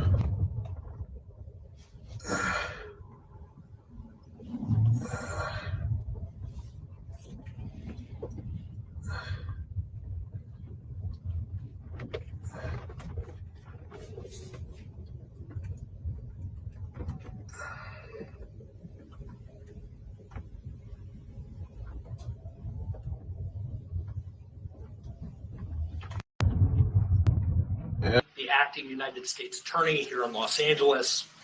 Today, we're here to announce federal criminal charges against Eugene Henley Jr., a career criminal known as Big U, who used his contacts and leadership role in the Crips criminal street gang, the entertainment industry, and a youth charity to further his own criminal enterprise, an enterprise engaged in murder, extortion, robbery, human trafficking, COVID fraud, and other felonies. Mr. Henley and several other individuals linked to him and his criminal enterprise were charged in a criminal complaint with federal racketeering conspiracy. Mr. Henley is a fugitive, and he is currently wanted by federal law enforcement. Other individuals linked to his criminal enterprise were arrested today, approximately 10 defendants who are charged in various indictments. Again, Mr. Henley is a fugitive. 4 defendants are in state custody and will be transferred into federal custody. And we are still seeking Mr. Henley and another fugitive. Another RICO had just took place that had prominent figures in that indictment. This time we're going to Los Angeles, family, where we talk about the Rollin 60's Crips, a gang that was well known for people like Big U, a man that's also in this indictment. Also associated with this gang was the late rapper, may he rest in peace, Nipsey Hussle. Big U always has some form of talks surrounding his demise. Who put the hit out? Who was in control? Is it still real leadership that someone in your own gang who's not technically the boss take out such prominent figure in Nipsey Hussle? Also in this indictment is a man who recently made his waves in podcasting on No Jumper, a man who go by the name of Bricc, baby, alongside 18 other defendants. Today we go over this story. With so much speculation throughout the years, we finally have confirmation in black and white. Recently, the feds have listed a number of events: extortion, politicking, and the damaging of a mall, murder. The murder of a high school standout football player who was the best friend of Big U's son, who was also a rapper. And according to the feds, he made a diss song, which we'll later discuss. And after making that diss song, which seems to aim at Big U, that man was found deceased, thrown in the middle of the highway. Now, what makes this story even more crazier, this was brought up about 6 days ago by Wack 100, a man who allegedly is a leader of the Bloods gang, once friends with Big U, but lately they turned enemies. And I find it ironic he could get indicted just 6 days later, what some people thought was just mere speculation. Today we go over this indictment, talk about each count, go over the events that's listed in this indictment, and see where they stand today. But before we go over this one, I want you guys to remember, I don't give you no angle. I just give you the story. So with that being said, make sure you like, comment, and subscribe. We're going to jump right to it. Find me, Eugene Big U Henley, a Crips leader who helped launch Nipsey Hussle's career and was dubbed rap's godfather by people like Wiz Khalifa. He recently has been accused of murder, kidnapping, robbery, extortion, fraud by federal authorities. As part of Big U's purported grip on Los Angeles, his alleged victims were required to check in with Henley before arriving in the city in order to obtain quote-unquote protection. According to the 107-page federal complaint unveiled today, among those Big U allegedly extorted were professional athletes and musicians. The complaint said whose business interests were not always legitimate. Federal authorities likened Big U enterprise to a, quote, mafia-like organization, end quote, that relies on his stature and long-standing associates with the Rollin 60's and other street gangs to intimidate businesses and individuals in LA. Authorities said today in a press conference, which we'll later check out, that Big U is a fugitive on the run, and more than a dozen others are in custody tied to a sprawling criminal case. The U.S. District Attorney, quote, Big U has maintained the image of an entertainment industry entrepreneur running a music label and of somebody who gives back to the community of Los Angeles. The U.S. Attorney Joseph had, quote, the facts alleged in the complaint a very different picture. Is one of a murderer, a thief, a liar, and a cheater, and the criminals that enabled him. Following a years-long FBI investigation, federal authorities have accused Big U of kidnapping and fatally shooting a young rapper in the face and leaving his body in the Las Vegas desert over perceived disrespect, which we'll later discuss in further details. According to the indictment, in directing the robbery of an unlicensed LA marijuana dispensary that had stopped making extortion payments. This was 107 pages, fam. But Big U also allegedly defrauded companies, donors, athletes, and celebrities, including professional basketball player Draymond Green and former NBA MVP Shaquille O'Neal, persuading them to donate to his charities and later alleging transferring the money to his own personal bank accounts. Authorities also have accused Big U to fraudulently obtaining funding from the Game Reduction and Youth Development Program, overseen by the LA's mayor's office. Now, the backstory on Big U, he previously served 13 years in prison after trying to rob an undercover sheriff's deputy of 33 pounds of cocaine in 1991. His son is a linebacker for the Los Angeles Chargers. This weekend, and one former WSU Cougar was lucky enough to hear his name called in the third round. Crime 2's Andrew Quinn sat down with Dayon Henley to discuss his big day. Well, it's the call every football player longs to hear, and it came on day 2 of the 2023 NFL Draft for Deion Henley, and it just so happened to be from one of his hometown teams. I'm a Charger. Just to be home and be able to be in my city and be a Charger is probably the greatest feeling. Something I couldn't even imagine. The Los Angeles Chargers drafted Henley with the 85th overall pick in the 3rd round. It may have been a longer wait than Henley expected for the call, but he is keeping it all in perspective. I was a 2-star recruit out of high school. Didn't have a position. I redshirted as a junior in college. It's not normal. So to go to the 3rd is a blessing. If I was to go undrafted, if I was to slide to the 7th, what people fail to realize is I would still be going to the NFL. So I'm beyond blessed and grateful for the situation and where I am. Henley shined as a senior at WSU, finishing 2nd in the Pac-12 in tackles and becoming a finalist for the Dick Butkus Award. He credits the WSU coaching staff for preparing him so well for the NFL. I spent a lot of time in that film room, a lot of time with my coaches talking and having extra conversations. Coach Dickard, asking him a million questions because I knew that he had knowledge upon my position and just eating off of those with greater knowledge than I have in the sport that I love. Henley now joins a defense filled with longtime NFL stars, and he hopes to soak up even more knowledge to help improve his game. Shout out SpongeBob. I'm trying to be the biggest sponge above ocean level and take in with anything I can, you know. I just aspire to be like the guys that I'm going to be around, and I want to be accepted in as a key role player eventually. And I know nothing is given, so I want to earn that, of course. Henley will wear number 0 in LA, and when I asked Deion why number 0, he said, "I'm the first Charger to ever wear that number, and I'm thinking of making a statement and starting my career by doing something no one has ever done before." The Ranger is already standing out in his early NFL. Also, according to this indictment, Big U, alleged right-hand man, Sylvester Robinson, and trustee Lieutenant Mark Martin are accused of violating the RICO Act. Now, authorities also have charged Tremaine Williams, a.k.a. Lucci Cannon, with robbery, Armani Afaji, a.k.a. Monty, with transporting an individual to engage in prostitution, and Frederick Blayton Jr. and Tiffany Hines with bank fraud. All of them are in custody, except Big U. In an affidavit filed with the criminal complaint, Andrew Rosa, a special agent with the FBI, said members and associates of the Big U enterprise used Big U's and the group's history and reputation to, quote, control, end quote, Los Angeles through violence, fear, and intimidation. Now, that's funny because Big U once did an interview on $1 million worth of game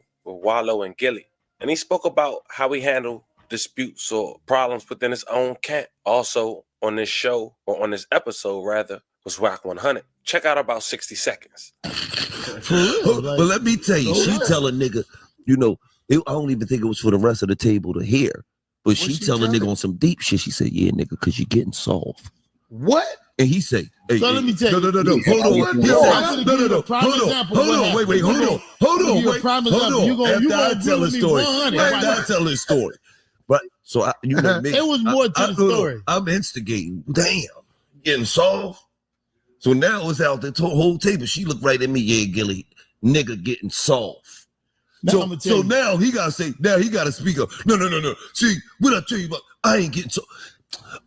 One of my homies was at your house, and he did something she ain't like. She wanted me to break the nigga arm, and I ain't break the nigga. Yeah, she looked at him and said, "Listen." She looked at him and said, "Yeah, you should have broke his fucking arm." I'm gonna give you an analogy. She let me in, I go to sleep. Now catch this analogy. You remember how you called me about Lil Youngster, our little family? We did some fuck shit. Yeah. Oh yeah. And so you these dummies asked Wack 100. That's when Wack was building up Big U ego and playing him. It might be in this interview. Who was the biggest crip in history? Who would you take, Tuki or Big U? And Wack went into how Tuki was a legend and all that, but Big U, man, you got to understand. But nigga, Wack was pigs get fed, hogs get slaughtered. Big U never knew the crash was coming. You could have cut his head off. Yeah. Cut an ear off. But we don't. Stacy was like, down the king of the Crips. You should. Wack was gonna say he brought down the king of the motherfucking Crips. He built them up Built him up, drug this nigga to all these platforms, nigga. That's a fact, nigga. Then when Wack fell out with the nigga and then start exposing him for whatever happened with trying to get Wack to extort Nip family. Never forget Wack said Big U told him that he got the contracts, Nip in a 10-year contract with him and tried to send Wack after the nigga. That's when Big U got his checking in podcast after Wack turned on him and wasn't taking him to no podcast, so he had to podcast his goddamn self. Should have cut the nigga ear off. Or you should have did something to him. Broke the nigga arm. Down. The only difference is Stacey against the reason why a woman doesn't rule a nation, reason why a woman shouldn't rule a nation, because she will rule with emotion. And a man won't. Because I understand. Sometimes if I do something, let me explain it to you. But you acted off emotion. No, you telling me you just beat a whole. Whoever it was with one like our little dude. It didn't warrant me because I could have lost more by being physical with one of the little homies who did something wrong. Or I could have let that go and let everybody else see that I show mercy sometime. And her mind is no, cut his ear off. You should at least cut his ear off. You should have got something. But every time you don't use Bron. So it's safe to say that it was growth involved. It was growth. That's what she was like, no, you getting soft. She like, you should have. And I'm like, no, but look at where now. If we don't do it that way, never had another product since then. Still doing everything. But hold on, though, bro. If we don't do it that way and we taking count, then they telling us we should make better decisions. And we being too mean. You know, I learned from youngsters. Let me tell you something. I had a situation having one of my homeboys. He didn't pay a debt, and he didn't do something. And I called one of my other homies and said, "Look, bring him to me." So when he got to me, but before he got to my other homie said, "That's kidnapping." You like pops? You know, you like Like, man, you had niggas scared in the world because we can't make one mistake. And so since my little homeboy said that to me. And he was basically talking simply for somebody else. He wasn't even the one who was on the table. But he made me realize, like, okay, you can't just be bronze all the way. And I hate to give a story like one of my close friends. Well, here go the problem from Main with that. Street. But you know what the problem was, right? With that. Let me give you one more story. Here go the problem, though, Yo, bro. dog. Now, the feds claimed that the Big U enterprise was a front for promoting himself as a reformed gang member focused on bettering the community. But now you got a pretty good idea on who Big U is, well, at least according to the public. Let's talk about the details in this paperwork, starting with the Las Vegas killing. Fam, meet Rayshawn Williams. He was a wide receiver for Crenshaw High. He lived with Big U because he was the best friend to Big U's son, who now played for the Chargers. 5 days before his demise in January of 2021, Rayshawn Williams recorded a diss song. In his affidavit, the agent said he believed that Williams' diss song was about Big U, whose independent record label, Unique Music, was representing the 21-year-old rapper. Now, it's unclear whether Big U heard diss lyrics prior to the killing, according to the complaint. In the diss song, Williams referred to Big U as the, quote, bro that makes some money, end quote. Now, Williams rapped himself that he might get himself shot in the face for thinking shit funny. He mentioned a .38 revolver with no trace. Now, 5 days later after that diss song, Las Vegas police found Williams' body in a ditch near a landfill on January 25th, 2021. May he rest in peace. The love and condolences to his family. He'd been shot in the face with a revolver that left no shell casings. According to the affidavit, Unique Music paid. You know why that nigga said? You know why that little nigga rapped that? Do you want to know why the nigga rapped what was going to happen to him? Because that's what Big U and them had told him happened to a little nigga who fucking up. You see, he put it in lyrics. They told him, he heard it, and that's what they did to him. Paid to fly Williams from California to Las Vegas in January 2021 and put him up in an Airbnb. His family said Big U had coached the young rapper in football since he was young. Williams was supposed to spend a week at the recording studio and record a song a day, but he missed some days. When Williams didn't show up to the studio on January 23rd, 2021, investigators said Big U and Robinson drove from LA to Las Vegas to confront him. A friend of Williams, identified only as CA, recounted that Big U arrived at the Airbnb around 2 a.m. on January 24th, 2021. Big U asked why Williams hadn't shown up to the studio. CA told the authorities Williams claimed he didn't have a ride. quoting, I believe Williams wasting the time, thereby disparring Big U name and the Big U enterprise reputation, and potentially flaunting that disrespect with the lyrics of the diss song led to a dispute, according to the feds. But nonetheless, they headed to the studio. Big U arrived at the studio about 7 p.m. Williams arrived a couple hours after and recorded until midnight. Witnesses told authorities about 12:30 a.m., Big U left the studio. The dark gray Lexus that he and Robinson had driven to the studio was no longer there. According to the feds, shortly before 1 a.m., Big U phone stopped reporting locations data. It didn't start again until about 2:15 a.m. Surveillance footage at the Airbnb where Williams was staying captured a dark gray and silver sedan, arriving about 1:13 a.m. According to the complaint, Williams got out of the passenger side of the car, went inside, and returned a few minutes later with a suitcase, despite the fact that the Airbnb was rented for another date, and he was not set to leave on a flight until the following day. Around 3 a.m., a witness said Big U returned to the studio alone. The witness said Big U appeared to be drenched in either sweat or water. Now, at this point, you figure Big U know exactly who this witness is, because according to the feds, Big U told the witness he was coming back from the gym, according to the complaint. Hours later, on January 25th, 2021, at around 9 a.m., Williams' body was found in a ditch. He had died of multiple gunshot wounds, shot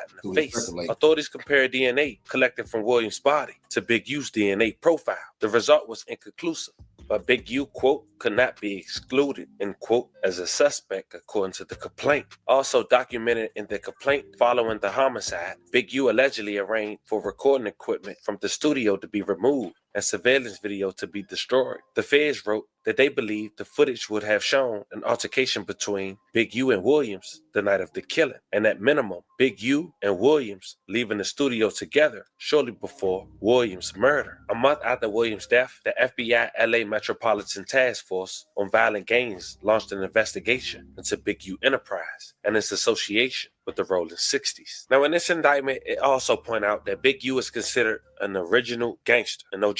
Big U is an admitted member and original gangster, or OG, of the Rollin 60's, and someone who, quote, widely regarded as a leader, end quote, within the game. And this is where they do the check-ins. But before we do that, listen to what Big U have to say in regards to what checking in means. Check it out. The youngsters get out and then they have to have an experience before they realize I should have checked in. Mm-hmm. You know what I mean? Or I should have called, or I should have been moving a certain way. And so they get out and they might be under your banner, but then they not respecting the banner. They ain't calling you. They got your number. Mm-hmm. They know who you is, but they feel like they bigger than the program. You know, and you got a lot of dudes, like when I was here last time, they claim my neighborhood that's in this music shit, but they don't really fuck with us until it's a problem. Then they call it. Like Quando Rondo. I just showed Envy. Like, you can't call me now. You can't call me when the fire hot. Mm-hmm. You didn't fuck with me before that. You know what I mean? You had my number. You could have called me. You could have did all that. You know what I mean? But he was around about, but how is that fair to me? How is that? So now you know how Big U feel. In 2022, according to the feds, they interviewed a witness identified as CW1, cooperating witness 1, who claimed that rap artists, athletes, and other visitors needed to pay Big U a fee when they came to the city. CW1 told authorities about a large buy-in dice game in LA in June 2019. The game involved a professional boxer identified only as AB, AB's associates, and several prominent NBA players. According to CW1, AB and his associates fixed the game, cheating the NBA players out of millions of dollars using teased dice. After the game, according to the feds, Big U directed his associates to rough up AB, who had not checked in with Big U, and to get the money back from him on behalf of the cheated NBA players. Multiple members of the Rollin 60's allegedly arrived and were used to press AB. Big U stepped in. CW1 told authorities, quote, because he was involved in and/or would approve of any dice games or similar events, such as parties involving large sums of money. And when they talked to AB, Big U probably set up this all was a play, probably by Big U. They went in there and roughed up AB. Nigga, AB probably was in on it with Big U. The dice game was a trap for the NBA players, probably by Big U, not by Adrian Broner. But the dumb NBA players never. Loose Cannon will tell you this is the oldest trick in the book. Big U stepped in to save the day after he set up the motherfucking play.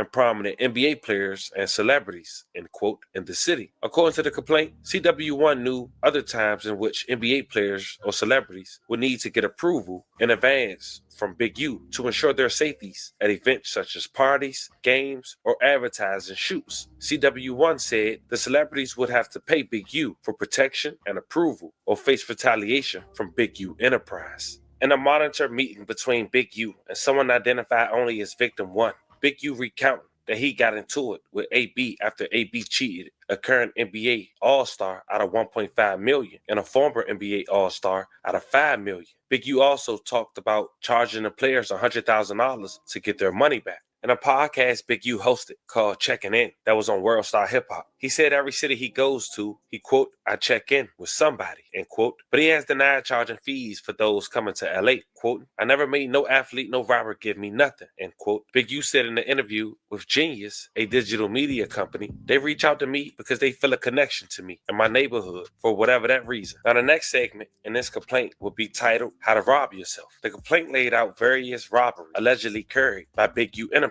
including one at an unlicensed marijuana dispensary in LA on June 5th, 2021. In that case, the victim told authorities he'd been paying Enterprise up to $25,000 per month in extortion fees. After he stopped paying, he said nearly a dozen of Big U Enterprise members and associates, along with Rollin 60 members, rushed into the dispensary armed with firearms. They were not wearing masks to obscure their identities. They allegedly stole cash and marijuana from the store before fleeing. That same day, Big U allegedly invited the victim to his home, where he laid out what had been stolen from the dispensary. Quote, that's how you rob yourself, end quote, Big U allegedly had said. The feds wrote throughout their investigation, the FBI obtained recordings of Big U Enterprise members and associates discussing robberies that they were doing or planned to do. In one case, the feds say that he heard Big U on a wiretap planning a robbery of people who had stolen equipment from a celebrity rapper using the Apple AirTag that was with the equipment. Big U, Mitchell, and others got guns and began their stage of robbery. They called it off after spotting police arrived at the location. According to the complaint, Big U organized a birthday party at Deja Vu for himself in December of 2021. He allegedly negotiated to receive roughly 33% of the bar proceeds and promised that famous rappers, including Wiz Khalifa and T.I., would attend. The night of the birthday party, Big U, Robinson, Martin, and others associates turned up at the club. A victim told authorities he watched as Robinson, Martin, and 3 other associates took a different victim into a back room and extorted $30,000 from him. And by the way, fam, none of the promised celebrity rappers arrived, according to the complaint. Now here's the alleged fraud of the complaint. Authorities also accused Big U of fraudulently obtaining funding from the LA mayor's office through the Gang Reduction Youth Development Program. Since around 2015, according to the feds, Big U nonprofit Development Options has received $550,000 annually as part of the program. The nonprofit was allotted over $2.3 million from the city from July 1st, 2018 to June 30th, 2023. From that, according to the feds, Big U has drawn hundreds of thousands of dollars, purportedly in salary. According to the complaint, the GRYD program, quote, has extensive mandatory handbook that is apprehended to each contract and that Developing Options, like every other GRYD contractor, must comply with, end quote. Among many requirements are extensive criminal background checks, compliance, training, approval of employees, attendance at meetings, logging activities, and cooperating with local law enforcement. Fraudulently, Big U allegedly applied for federal pandemic relief loans for Developing Options, Unique Music, and other businesses. Finally, authorities accused Big U of committing wire fraud by embezzling more than $100,000 in donations to Developing Options. Although none of the donors were identified in the complaint, the names was confirmed by federal sources and public interviews. Among them was Draymond Green, who made a $20,000 donation to Developing Options in August of 2019. Big U allegedly embezzled the entire donation, transferring the funds to his personal checking account. Another was Shaquille O'Neal, who wrote a $20,000 check intended to support Developing Options at the Crenshaw Rams youth sports team. Big U allegedly transferred most of the money to his bank account. As of now, Big U is not apprehended, but he faced up to 20 years for the RICO charge, but could get a life sentence. The jury has agreed to commit the murder specifically. Now, I know that was a lot, but we're talking about 105 pages, years worth of evidence. Shout out to Las Vegas Fox, the local news, $1 million worth of game, New York Times, and the Las Vegas Times. not to mention the LA Times. Fam, this was the story of a prominent gang member who's been indicted by the feds on a RICO charge for acts of murder, extortion, and many more. As more develop, I'll keep you guys updated. Let me know how you guys feel about this one in the comments. Don't forget to like and subscribe. And today, I'll catch you guys on the next one.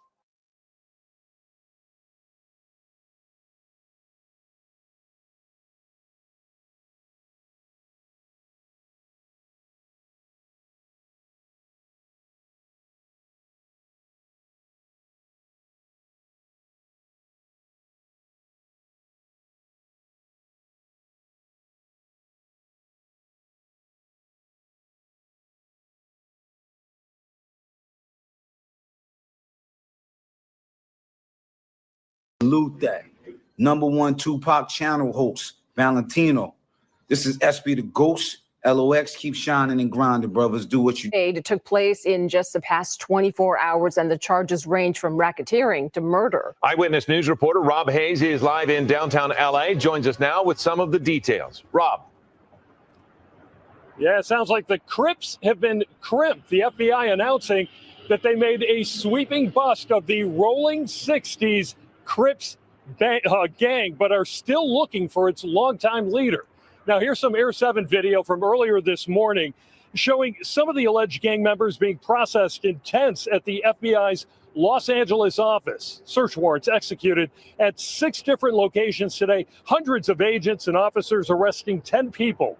In all, 19 have been indicted. 4 were already in custody, so at least 5 more arrests are expected. But the search is on for the man they say has been heading up the local Crips gang for decades, Eugene Henley Jr. Investigators say he's been painting himself as an entertainment executive who's been giving back to the community with various charities. But they say in reality, he's a violent criminal, the leader of the Crips with a long list of crimes on his resume. The facts alleged in the complaint paint a very different picture. It is one of them. Deal with this fight, see what it is. I just want y'all to know, all this stuff is quagmire. Shit's all bull crap. I just need y'all prayers. I need y'all to, I don't even know what to say. That nigga sick. 21 years. Finished. Elevated my family. No, you didn't. Come back. Scumbag. Sit in here and write and do what I need to do until I can come back home. People are supposed to help me. I hope you help me. Hank, you don't worry about it. Todd. A lot of stuff y'all hearing is straight trash. And I appreciate the love and I appreciate the people who've been helping me. I don't know. This big you on Instagram, y'all, talking about you on his way to turn himself in. It's hard helping black people. Ha! Hard helping black people. Not being hunted. Ha! For doing it. That nigga about to cry. Nigga, you the leader of the Crips, nigga. Reach out to anybody who can help me, y'all. We ain't reaching out to what? Boy, you crazy. You finna get to the nigga. Appreciate y'all. You wanted to be Tukey, right? Wax said you bigger than Tukey Williams, nigga. They killed Tukey, nigga. R.I.P. Tukey. He changed his life. You didn't. So that's disgusting. You heard? He finna cry. And that nigga just said, my son was supposed to help me. Nigga, your son should not pick up the phone, bro. Fuck no. He is an NFL player. You killed his best friend, my nigga. You killed his best friend, bro. You scammed the LA Chargers. You the Grinch that stole Christmas. You stole them kids. They charge your ass with that finessing ass nigga. Y'all can go. If you go watch the video, it's a big laugh. He regret. I bet you that nigga regret making that video because all the people who don't like him, they gonna love that video. Oh man, help me, black people. You know when you do for black what, boy, nigga. You thought it was a game, nigga. What happened? You laughed at Justice for Nip, nigga. He laughed. Remember? Oh, you was on top of the world, wasn't you, when you was laughing at Nip Hussle? Now you crying. You got your kids in that van. Nigga, them is kids is hustlers, nigga. Why you got them kids in there? You want to be with me? Boy, are you on the run? This is the last time I'm going to talk to y'all. Good. We didn't want to hear from your motherfuckers, no good blackface Ku Klux Klan ass, nigga. Let's get back to y'all go see that video for y'allself. That's disgusting. Of a murderer, a thief, a liar, Crips, nigga. and a cheat, and the criminals that enabled him.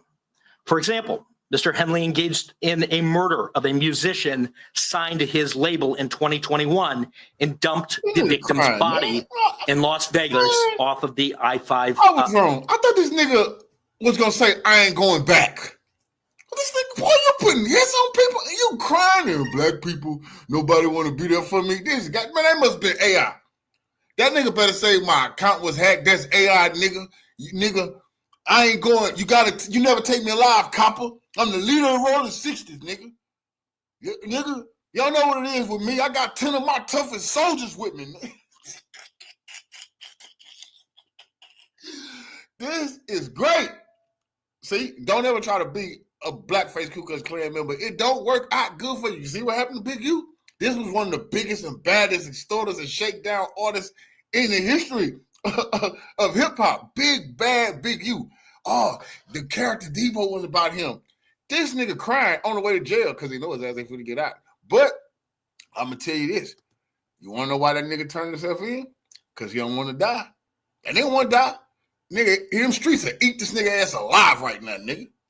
That nigga, the best place he could be is on the way to prison, nigga, because them streets, they know this nigga is going to tell everything. They would have killed this nigga. That's why, nigga, the police, they play dirty. They hitting everybody's house. Nigga, please, anybody on that indictment, like, man, I know all the Rollin 60's was like, turn your bitch ass in, nigga. I'll kill you myself. You know, but I ain't finna go down for this nigga. So this nigga got with his family, he crying. Oh, nigga, shut up. That nigga say anybody who know anybody who can do something for him, do something for you. Man, get the fuck out of here, nigga. You made $2.5 million and stole this city. Bitch, nigga, you going down, nigga. We know what the truth now. You ain't getting shit from us, bitch. We niggas suing you, nigga. Fuck wrong with you? You getting sued, bro. What the hell you talking about? You killed somebody. You killed a family member. You're going out for a crime, killing somebody. That family gonna sue your motherfucking black ass nigga. Don't try to hide none of that money neither, nigga. People say 2.5 million. I-15 freeway. Track your accounts, nigga. Crime ass nigga. Now here's one more look at Henley. Again, he's on the loose. If you know where he is, you are urged to call the FBI. Now prosecutors say right now. You heard it here first. That nigga turning himself in to the police because the streets looking for him. Man, there's money on this nigga head. This nigga turning himself in, crying, got his family with him. I ain't seen none of them kids crying. They just say, daddy. I didn't hear none of them kids say, daddy, we love you. See? They want your ass gone, bro. For real. They want a nice daddy. Your ass mean, nigga. Grouchy ass daddy. Now, Henley is charged with racketeering conspiracy, which carries a 20-year prison sentence, but that other charges may follow. Reporting live in downtown L.A., Rob Hayes, ABC 7 Eyewitness News. Try to do their own Crip fraction, and that birthed the 60's. And that came about 73, 74. Okay. And at what point did you actually join? I actually never joined. Our family Chevy Blue for the donation to the war chest. Revolution is a way of life. Absolutely appreciate the love. Queen, salute to your family. Now, Big Meats get out, Big U going in. The universe is crazy, ain't it? Aha. Okay. You know what I'm saying? You never joined. I'm I'm one of them guys who just here. Just around. Put it like this. It ain't on you, sometimes it's in you. Mm-hmm. You know what I mean? You kind of like you walk a certain life and you live a certain life and you from a certain area. I like to tell dudes I ain't from nowhere, I am there. That's what I am. You know what I mean? Like, it's where it's in your heart. So you happened like it was the riots. The unity from the riots and dudes not tripping and wanting to gang bang on each other, that's really what gave rise to death row. Because when that happened, more people started moving in like they was moving. But nah. So you get out what year? 2000. Fine ass nigga. This nigga got the nerve to say it wouldn't be no death row. He was out. Like, are you kidding me? That is a preposterous ass statement. His ego told he wanted to be Suge, bro. Suge, look out for a little knucklehead ass nigga. He wanted to be Suge. Now he got his chance, nigga. Suge didn't tell nobody, didn't bring nobody down, nigga. Your motherfucking ass nigga get your chance. I bet you a bunch of people go down because this nigga ass don't want to be older. And you talking about you're a leader of the Crips, nigga? Please, young nigga ain't going for that shit. Old timer. And they heard you been working with the motherfucking police, nigga. Oh, shit. All that fight. See what happened? You see if you would have been a real community activist, nigga, and would have been retired. They're like, nah, let OG make it, man. You know what I'm saying? He good. But no, you still discipline people, DPing people, talking about you can fight. Oh, good, nigga. They want the title, nigga, and they got to whoop your ass to get it, nigga. By that time, death row was already on its way down. On its way out. It was on its way down. Yeah. I remember where I was when Tupac got killed. I was in Salinas Valley, 180 level 4. And I remember when the officer came and told me, he said, your homeboys killed Tupac. You see how he smiled I'm like, my homeboys killed Tupac. He smiled when you said that. And what you mean? But the only thing he could correlate is said whoever killed Tupac had S hats on. And they got into with these dudes, and they saw it automatically in LA that gold S hat, the Seattle Mariner hat, meant the homies. And I called the homies, like, man, and I had a cell phone at the time. Like, man, we had nothing to do with that. That was woo, you know what I mean? Whatever happened. Yeah. And I'm like, oh, all right. And but that was the first time I heard when Tupac had got killed. Did you know Tupac at all? No, I never met him. No relationship. Well, his brother was killed by the Bloods with corrupts stomped out and packed out. You see what I'm saying? This nigga, come on, bro. This nigga full of shit. He too much ego, nigga. That's too much ego, nigga. Them Marv Paru niggas that was Suge were vicious, nigga. They wouldn't have gave a fuck about this nigga. Children can't believe that. This nigga wouldn't have said shit to them, the Marv. They stomping and beating and boy, that nigga crazy, nigga. What the fuck he talking about? His little brother was rolling 60s and they got stomped out and killed. He know the story. But he was gonna stop death row. Man, nigga, please. It was music though. Yeah. I know his sound. Yeah. I love Tupac though. Yeah, we all did. Whatever, man. Did you hear the Keefy D? Yeah, all my partners, nigga, please. Real Crip niggas was fucking with Tupac like Monster Cody, nigga. Monster Cody, that was Pac, big homie. You know what I'm talking about? This nigga here, that nigga, boy. This nigga, he get real quiet when he bring up Monster Cody too, nigga, because he already know he wasn't never on monster level, nigga. Confession? That's a fact, nigga. You didn't hear Keefy D? Is that the bodyguard? No, Keefy D was Orlando Anderson's uncle. Would he confess to killing Tupac? Well, he confessed that Orlando killed Tupac. Keefy, nigga. Oh. Tell these niggas play stupid. You want to hear it? No. Okay. No, I don't want to hear no confession. He was given a deal, and this was... Keefy D was? Yeah, Keefy D. Oh, so he snitched. No, I don't want to hear shit. Yeah. So the deal essentially was they had caught him with a bunch of PCP, and they allowed him to say what he knew about Tupac's murder in exchange for them dropping all those charges. And the way the deal was set up, whatever he said, as long as it wasn't proven to be false, it couldn't be used against him directly to indict him. And at the time, essentially, everyone outside of him was dead. That was in that car. Oh. Orlando was already dead at the time. Oh. Everyone else in the car. car. So he told him a dead man. Essentially. Oh, different. All right. Yeah, Orlando had yeah, already you can let me hear it then. Okay. Yeah, he's told him a dead man. King, what you gonna go dig him up and put him on trial? Did they go to Vegas and put it down, or did it just happen like they said it happened? Well, the way he described it was, Baby Lane, Orlando got jumped. Mm-hmm. They regrouped with the rest of the squad, the South Side. That's crazy. South Side guys. This nigga legacy is not killing his own partners, nigga. This nigga legacy, we ain't heard about you putting no work on your partners, nigga. And they said it. You backdoor Nip.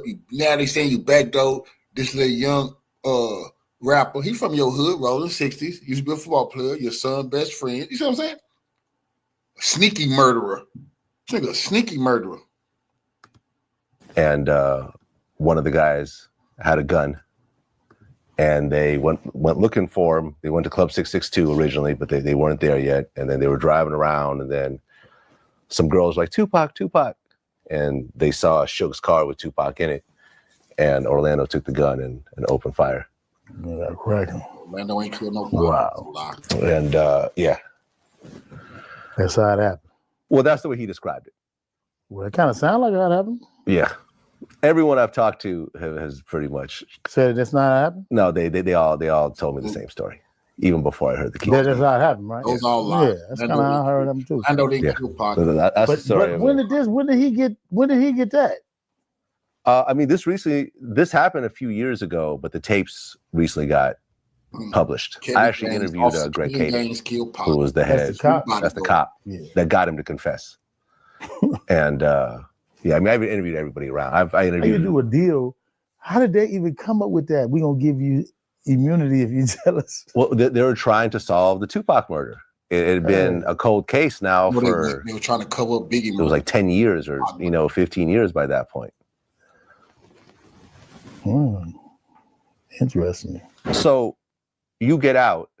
Death Row is kind of in decline. But first of all, you and Harry O had a relationship. Yeah. Why this lying ass nigga telling this lie about Atlanta killing Pac? All the Dialogue just dropped a video with Suge on it. I'll cover tomorrow. Where he telling you, nigga who killed Pac, he looked him in his eyes and the motherfucker worked for Death Row. Suge just said that today. Orlando Anderson didn't work for Death Row. Kevin Gaines worked for Death Row. Come on, man. After all these years, but everybody know that. Come on, man. Suge said, man, the punk ass Orlando didn't kill no motherfucking Pac, man. That was a good, nice kid, and he never committed a crime as motherfucking like him. Okay. Harry was kind of like the first person to ever really give me books on the music industry. Mm. And him and BJ had their little thing going. But Harry was the first one to, because I got my my book education on music from Harry O. And my actual application of it from Suge Knight. Yeah, and Harry O was the one who originally funded Death Row. Yeah. Allegedly. Yeah, allegedly. Yeah, however they go. However, it they had something to do with each other. Yeah, exactly. But I love Harry O though, man. Harry O is a different kind of, but I love Suge too though. Like Harry O is a different kind of guy. Harry O it's crazy. Like they the same people, but they different. And because I was able to look on the outside and look at both of them and meet one at one time, and the other one. Harry O was I'm gonna get it done no matter what. Let's go get this done and find a way to get it done, get it financed. Woo. That's Harry O. Harry O is the one, you can go in a board meeting, he's gonna take over the room. I kind of patted myself more like Harry O. Like, because he wants to understand where you coming from. Suge is more of the, I got it, I was in the right place at the right time, we're gonna do it this way and mini muck you and woo woo woo. Suge more on the guerrilla side, but he has see what these niggas never understood about Suge was smart, book smart, graduated, went to college, smart, just grew up with the killers and gorillas, but he was smart, real educated, knew music, knew how to play music. See, these niggas always want to be Suge and they think that means break some legs and bully people and extort. What happened to the book smarts and the making music and knowing beats and rhythms and sounds? That's the point that they niggas like him thought, okay, I'm just gonna go out here and Debo and I'll be the next Death Row. Boy, you don't know shit about music, bro. But he think that is music. Deboing rappers like the little kid that allegedly he killed, making them go make all the music. He think that's the fucking music industry because he bought the myth of Suge Knight. You didn't see the magic Suge was doing with the contracts. Suge is educated. Dumbass nigga. That's why your ass went down. You dumb. The purpose to it. It's not like, unfortunately, I can't agree with people when they say Suge is a bad person because a lot of these people are so naive. I mean, so they so backstabbing and you can't really trust them. I think that's what made Suge become who he is. Right, because he would collect on deals that people weren't paying up on. I mean, and that don't make you a bad person, but he would take on a lot of issues for other people. Yeah. But Harry O was more of I think I'm more like Harry O because I'll find a way to make the deal happen. And if the deal don't happen, I know you got to come back to me later. What deals? You're going to eventually see me again. I'm not going to hunt you. I'm not going to. You know how to make the deal. What? Fuck, this is crazy, bro. I mean, this nigga is delusional as fuck, bro. I must have fell asleep watching this interview. Make the deals happen. Boy, Nipsey Hussle say you ain't got a clue. Nipsey Hussle made, that's what pissed you off. Nipsey made a rap song. It's a great one too. One of his best ones because it's about your dumb ass. He don't got a clue what you even do. But you say you make the deals happen. That ain't what Nip said. I ain't gossiping. Nip said that. You talking about I like to make the deals. What deals, bro? What the fuck are you talking about? One trick. You know what I mean? Get him, y'all. Yeah. What do you think about Suge's current situation? I think he got he's probably going to do about 3 more calendars, 3-4 more calendars at the most. 3 more years? At the most. And then get out? Yeah, he'd be home. He'd definitely be home. I mean, he has a good shot based on the situation. Yeah, he'd be home. When you look at it, the only thing is that he's now on his 15th lawyer. And I believe he has a public defendant now. It actually works for you. The public is all he really needs. You know what I mean? You only need to be to be found guilty for murder and for first-degree murder. You need to have. He can't even be charged with first-degree murder. Good. That's all you. So that manslaughter, basically. Good, nigga. Stop telling us send you shit, bro. Don't tell us send you no money. They just said y'all know anybody can help me. You just told Suge all he needed was a public defender, nigga. When you charge with murder, that's what you know. What? That's what you charged with. So you don't need no motherfucking help, nigga. You got all the advice for Suge Knight on his murder case. Take some of that advice, nigga. Quit crying on your way to jail. Talking about if y'all know anybody that can help me. A public defender, nigga. That's what you said, OG. Triple, double, quadruple OG, whatever the fuck you call yourself, leader of the gang or whatever. All hell, this bitch. We having a ball about this nigga. I'm so glad the Blackface Ku Klux Klan will not be making it in society any fucking longer. Acting like this type of disgusting ass nigga. They gonna hook your ass up. That's serious business. We gonna cover you, your content. We gonna make a few dollars, clean up the community. For real, it ain't even me to start check in. That was some bullshit if we ever heard it. Good. Nobody ever checking in again on your ass going to jail. That's serious business. You thought you could start them schoolboys, basketball players, they in your indictment. They ain't never gonna have to come to court though. Hell yeah, they told on your ass. They know the dice game was fake. They saving AB too. They know you set that shit up. You just so happen to come rough up AB. Man, please. Man, AB ain't no gangster taking millions of dollars from no motherfucking athletes and shit. Get out of here, Big. You came up with that shit? Yeah, he could only be charged with manslaughter. He couldn't even with vehicle manslaughter. So that takes all of the death and life off of it. Okay, so that's not a third strike. No, it wouldn't. I mean, because for him to get the third. Good, man. I need this, y'all. Hold on. Revolutionary salute to our family at BLACK money sign. Say all Big you had to wait. Salute for donating to the war chest. Revolution is way of life. Absolutely appreciate the love, family. Salute. He say all Big you had to do was stand by Nipsey. That's a fact. And be the muscle. He would be rich and free. That's a fact. But he a jealous bastard. He didn't want to do what he was supposed to do and just be the big homie. He seen Laura London. He thought he supposed to have. He seen Nip and Bentleys and all that. He looked at his little ride like, oh, now I'm supposed to have that. The kids, man, the people looking at Nip. They looking up to Nip. They weren't looking at him no more. For real, because bro, listen, being a strong man ass nigga that only gets you so far in life. Listen to me, bro. I'd have been the boss. I'd have been the muscle.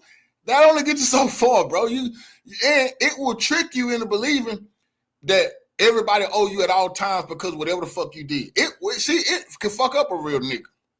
Life will pass you by being one of them type of motherfucking niggas, bro. Yes, you did something okay. The nigga don't owe you forever, you know? And you don't want to be a one-trick pony where that's all you good for, bro. Because when you not muscling, and Nip didn't need, if you want to go muscle, what Nip need you for? They doing multi-million-dollar motherfucking deals. What you can't strong arm nobody, no you supposed to keep the gangsters away from Nip. You can't go no boardroom meetings. They don't want you around. He want to be in that. Hell no, they don't trust you. Some people want to be around you. They found a new face of the Rolling 60s where they felt more comfortable around him, and that's what he couldn't take. And wasn't gonna be no new faces. And no new faces. He the face. And on the motherfucking way to jail, he just said, you know, my son. He said, my son, you know, I for 21 years or whatever he said, you know, I took care of him, raised him, you know, he supposed to look out for me, you know, I just hope he do it. Bitch, why do you nigga, that's for you and your son to talk about. Why the hell you telling the whole world, nigga, your son owe you because you raised him and he in the NFL? Your son should never ever in his life accept none of your fucking phone calls or nothing. You killed his best friend, you jealous bastard. You could have beat why did the youngster, now this is real, why did the youngster have to die though, bro? You could have beat him. Fuck him. Why? Because he made a rap song about this nigga, bro. And I seen some motherfuckers talking about free them niggas. I fuck them niggas. The fuck talking about free them bitch ass niggas? Hell no, y'all ain't got a disease. No, Lock him up, nigga. Nigga want to be the biggest gangster crip ever. Nigga, okay, you know what come with that, bitch ass nigga? You gonna get what come with that, bro.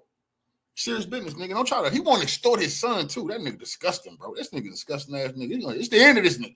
Crying on the way to fucking jail, nigga. And you gonna be running phase in jail too, bitch ass nigga. That's serious business. You been talking shit. The Mexicans ain't forgot you talking about you kicked their ass.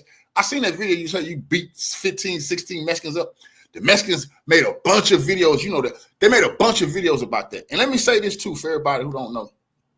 These whole ass niggas, disgusting ass gang members, been talking all that shit out here.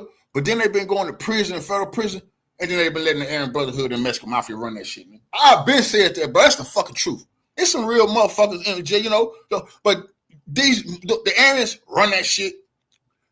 Mexicans, Mafia, they run it. They putting hits on black people in the streets from that motherfucking shit. Niggas like him know the truth, nigga, and they never really stood on the right business because they rather pick on black people. They didn't want to deal with the big. He going back to that world where he ain't even almost the biggest dog on the block, nigga. Well, he don't want no funk, nigga. They don't give a shit about fighting and nothing. They're about killing. He don't want. Ain't nobody bushwhacking now. You know what I'm saying? Come on, man. He brought this shit on his motherfucker self, nigga. I always want to play like he's somebody. You know, he had a reputation. He could have ate and lived off that, but he didn't want to live off the past. He wanted to continue being a no good, disgusting ass bushwhacker, nigga. That's serious business. First strike. And they really moving that. They really trying to do away with that. But now they bringing other laws back. But I don't think he in place that they're gonna be able to wash him up. And him going through these different lawyers and all the different, investigators is kind of works in his favor. There was a story on the Daily Beast that I guess the prosecutors in Suge's case essentially talked about a long history of Suge intimidating people, and they tried to tie you into that. Yeah. You're aware of this? Yeah, I've seen it. Okay. What is your take on that? I mean, they reaching. You know, you reaching. I do a whole lot of stuff, man. I mean, I do that. I do kids. What they can do is for sure is only one thing is for certain is that the gang violence in Los Angeles, California is down to the lowest it's been since 1967, 66. And that's in part because Big U was home. Right. You know what I mean? I got to be one of the only dudes or one of the biggest forces of people who came from where we came from that has been propagating violence, stopping the violence amongst our people and not tooting my horn. Well, you actually work with the mayor's office. Yeah. You have a grant. Right. From the mayor's office and a staff of people that go out and try to essentially deal with situations that are starting to escalate. Right. Yeah, we do that. We've been successful. I mean, like I said, what we do is not new. It's a grant that was written by Dianne Feinstein maybe 20-something years ago, over $1 billion that comes into the city that deals with gang intervention. What they did was they wanted to go get certain OGs or certain people who had influence in certain neighborhoods to get them to become a part of the program, to go out and reach out to young people and to try to stop the rumors or the assumption of who may have done something where gang violence is coming from. So with that, we're able to. He lied. I hired dudes from all the different gangs that surround the Rollin 60's, and we stop a lot of the conflicts. Right, including the Mexican gangs also. Including the Mexican gangs. Yeah, we had to have employees from every set. And so why it had an immediate effect is because once you start hiring the VNGs, the Rollin 60's, and the 40's, and all the different gangs is right in the immediate area. In 77s, it was a hot zone. We started being able to hire them, and you got people concentrating on conflicts. It took the violence down, and it continues to take the violence down. It's actually a platform that really should be implemented across the country if people want to see their city safe. Like, let me say this one thing. Crenshaw District is so safe now that they're moving the white people back in. You know what I mean? They selling it on that. Because really, I see more gang violence in the way it is now in the cities that started adopting gangs. Right, because we put up an interview, Arian Foster did an interview with Snoop. He's a football player, ex football player. And he does a podcast now. And he did an interview with Snoop, and he was talking about.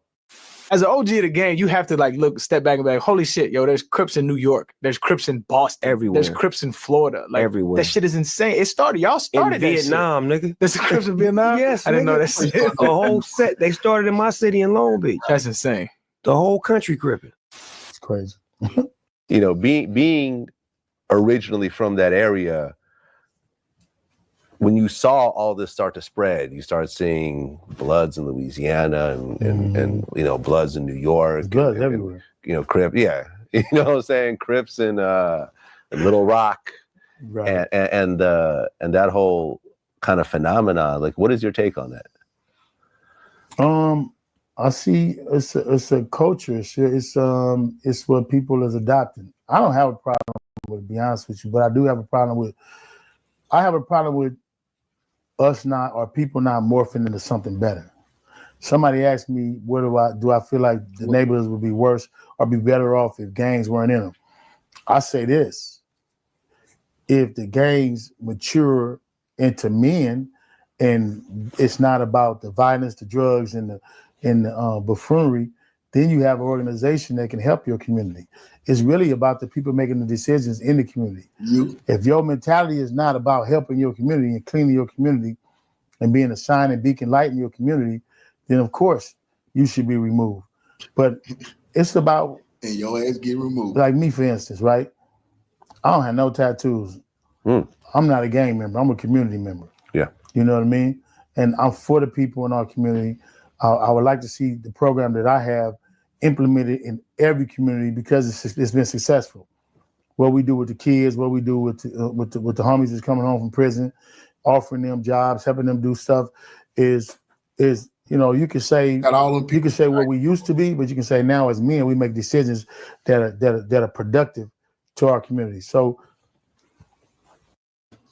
you like comedies used to manage a Nipsey lot Hussle. by every word that come out his mouth, man. Not one truth is told. Nipsey had a real interesting perspective. He did an interview. I'm not sure where it was exactly, but he talked about an incident that he was somehow involved in. It was like some shootout had happened at like a gas station, I guess. Yes. And he came home and like his mother, grandmother said, "Oh, were you involved in that?" He said, "Oh, no, I wasn't."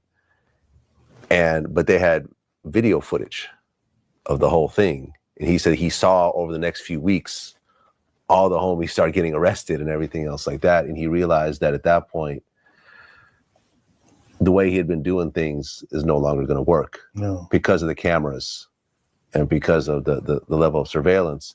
And he said something interesting. He said that the older homies who never had these cameras and this level of, you know, evidence that could be used against you, we're guiding the younger generation in a direction that was unintentionally going, you know, in the wrong place because they just didn't know. So you're taking advice from the older generation, but now you have all this new technology that's working against you. And he realized that at that point he needs to sort of switch up his mentality. Right. Do you agree with that? I don't know where he said, I don't know where he was going with it, but I can agree that different areas and different people have. So it's like, it's a bunch of dudes that's OGs. Like, it's crazy.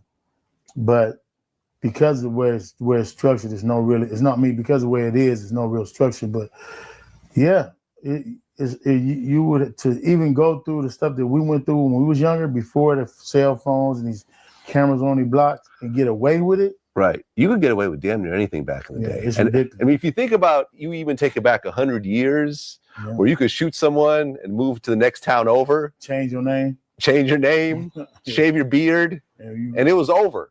You would never get caught. Now. And then fingerprints, then DNA, then video cameras everywhere, and cell phones. But that don't stop people.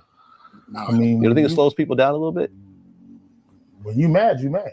Yeah. You got mad. If you got mad at that, you got mad at that young rapper that dissed you, your brother, your son's friend. You got mad, and when you mad, you mad. And your DNA was found on that boy and under his nails. Dummy, big dummy. And you thought you could take the video camera out the studio. You thought you could remove it, you big dummy. You see, I told you can't listen. This nigga think he know it all. He got answers for every fucking thing. But then he say, man, you know, none of that really matter. When you mad, you mad. Yeah, nigga. Yeah, you can't control yourself when you get mad. And you do dumbass shit. And it's so crazy, like what happened to Nip recycled itself into this situation with that youngster. Like the same fucking thing, man. This nigga trying to play CEO. The rapper, his rapper, disrespect him. Somebody got to die. Come on, bro. That's real talk. Upset. And you on your thing. You mad to be finna get beat and then get thrown into the desert because he had Black Sam and he had some back. The other kid was just a youngster, you know, who was vulnerable. And look what happened. Because you going. Yeah. Now, it may stop that dude who's not really serious about it, but it's not gonna stop somebody who, if they going, they going. And they really ain't caring in that moment about no cameras, and I've seen it happen. There was some sort of situation that happened, all of that type of shit. some sort of shootout with you, Nipsey, LAPD, something. No, that was what was that? 7 years ago, 8 years ago. Yeah. Now you see what he just said? He tried to put it in the far away. Like, now that happened a long time ago. No, we made up. No way, Vlad. No. Don't know. Vlad, when Vlad brought up, you know, the security camera, Vlad was getting around to you. What happened with you and Nip Hussle, nigga, and the shooting? What? A shooting? Yeah, you remember when you was finna go DP Nip? You want the DP Nip for dissing you in that song? It wasn't no shooting. It was where the police was shooting. Yeah. And it was a family dispute. That's another lie. Black Sam shot in the air too, try to protect his brother from you and your goons. Cause you see that this type of disgusting. He was a community activist when he was going to DP Nip, and he part of the Nation of Islam. So I'm saying this is ridiculous. This is the Muslim brother community. He got all kind of hats. Gang leader. He wear all kind of different uniforms. He wear. You know what I mean? And that's what happened. Families had disputes. You know what I mean? And that's my little brother. You know what I'm saying? No, bro, you released a statement saying you beat up Black Sam. You say you beat up their daddy. Anybody go to see the statement? You say you beat their daddy up. You beat all three of them up, nigga. That's what you said. You say you beat them up. Oh, family has dispute. They don't see you as family, Big U. Stop it, bro. But you was going to discipline Nip Hussle, and their family wasn't going for it. I love him to death. No, you don't. We just did the whole little tour. But I mean, it was like any and everybody else. Sometimes you have a dispute and you got to get understanding. We come from a place where that happens. You know what I mean? And like I said, if he got a problem, I got a problem. And if I got a problem, he definitely going to have a problem. Yeah. You know what I mean? It's just like, shit, you might hear about me and my sons having problems, or me and my kids, me and my wife. It's the same thing. How many kids do you have? 5. You have 5 kids. Oh, we might hear about you and your son's friends having problems. You know, we might. This nigga is prophetic. This nigga see, but that's why the police said they was watching all this shit. This nigga just was saying all kind of shit that's gonna play real nice into his court. And I remember you mentioned that you're waiting for one of your sons to go to college. No, he's in college. He's in college already. He's in college. Okay, Yeah, it was an older interview. He's at Reno, Nevada. I feel like you don't want your kids to follow in your footsteps. No, definitely. That my motivation for purposely trying to get this gang violence to the point to where it's none is That's a lot. My kids, my sons. I have sons who are at the age, who are at that target age. And when I came home, I definitely wanted to be a part of the solution and getting LA to where it is right now today. You know what I mean? And my motivation was a selfish motivation because I have sons. And I don't never want to see my sons laying in no casket. Was there a level, you could tell your kids whatever you want to tell them, Put all the little but Rolling 60s. they reach a certain age and they're going to have their own, And with me, most people know my It kids, means know my about them, sons. that's They're crazy. aggressive. They in the streets. But it was the sons that I was gone for. Like I was gone 13 years. So my 2 boys. I'm going to show you something. You know the crazy part about this too? Like you see Trump and Elon, they cutting weight. This is the waste that they was talking about. Nigga, they're finna stop sending this type of money to the community. These niggas was in the way of righteous programs, bro. That was supposed to be righteous, but because the cops is dirty and you got dirty people working for the mayor's office, they would let this disgusting punk ruin a good motherfucking thing, bro. This nigga was getting millions a day at 2.5. Just think about that. We talk about that. Oh man, we don't never get no money. This nigga got $2.5 million, nigga. That was supposed to be going to the community for gang prevention. To help brothers find jobs, look out for little brothers for certain shit, show them a better way. He didn't show none of them no fucking better way. Nigga drug them deeper into the set under him. Then paid criminals as they came home from prison to work for him. They ain't stopped no motherfucker, nothing. He stopped no crimes in the fucking community at all. Because what? Because he's only responsible for his set. You see? And plenty of Rollin 60's got murdered under his watch. What you talking about? Murders was down, not in the Rollin 60's it wasn't, nigga. How the fuck murders went down all over the city, but they went up under your watch, nigga, for your set? Was 13 years without a father. Yeah. And then my last 2 kids are 13 years with a father. So they're a lot different than the other 2. So while I was going with 13 years, in my last 3 years and 9 months, I did in the shoot. So I was 3 years and 9 months straight in the hole. And that was like no communication with my sons. So they grew up hearing the stories of Big U. Yeah. You know what I mean? Like the legend of Big U and the, getting shot, taking the guns.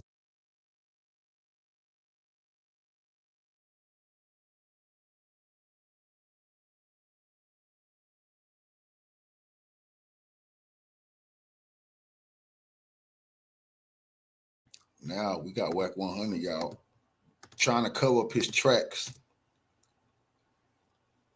See, Whack trying to cover his tracks up and blame Big U. He went and it's a nigga. Use Enterprises members and associates, along with Rollin 60's members, rushed into the dispensary armed with firearms. They were not wearing masks to obscure their identities. They allegedly stole cash and marijuana from the store before fleeing. That same day, Henley allegedly invited the victim to his home. Did you say this was a marijuana? Are they saying downtown LA? Yes, sir. Yes, sir. That's a fact. On July 5th, 2021. Big U ratted on loose cannon. You fucking rat. Whack, I'm not done. There's more. Keep going. It's a lot. Whack. Okay, well, hold on. Beat that nigga Whack 100 sat that nigga Loose Cannon next to him. Gave Loose Cannon a microphone. Loose Cannon been going on a tour all over the internet. The Feds said they was watching those interviews, and Loose Cannon been telling about all the strong. Y'all thought he was lying about all the strong arm shit they would do. Rob McMill, Rob Gilly the Kid, Big U show up, intervene, all that type of shit. Now the Feds telling you that was not lies, but Whack made sure it was already out there. All those crimes. The crimes Big U was committing under his community program. Whack been telling y'all about this shit. But he put this nigga Loose right up under him, and that really sped up a bunch of this bullshit, nigga. Let me wake your mind up. I don't know how many of y'all might have been on Clubhouse that day. Beast. Yo. Remember we showed the clip. I'm finna walk you through this. It was a clip of some dudes hitting a dispensary. And they drugged the trash bags of weed to the elevator. They was masked up. We all watched it when we was just looking at it.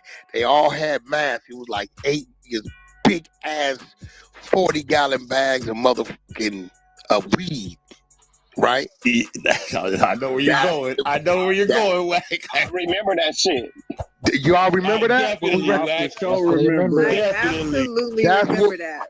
Okay, that right there, Big U's a rat motherfucker. You rat motherfucker. So let me tell you what this ass nigga did. Now I'm gonna call you that. He tied that to Loose Cannon, and that wasn't Loose.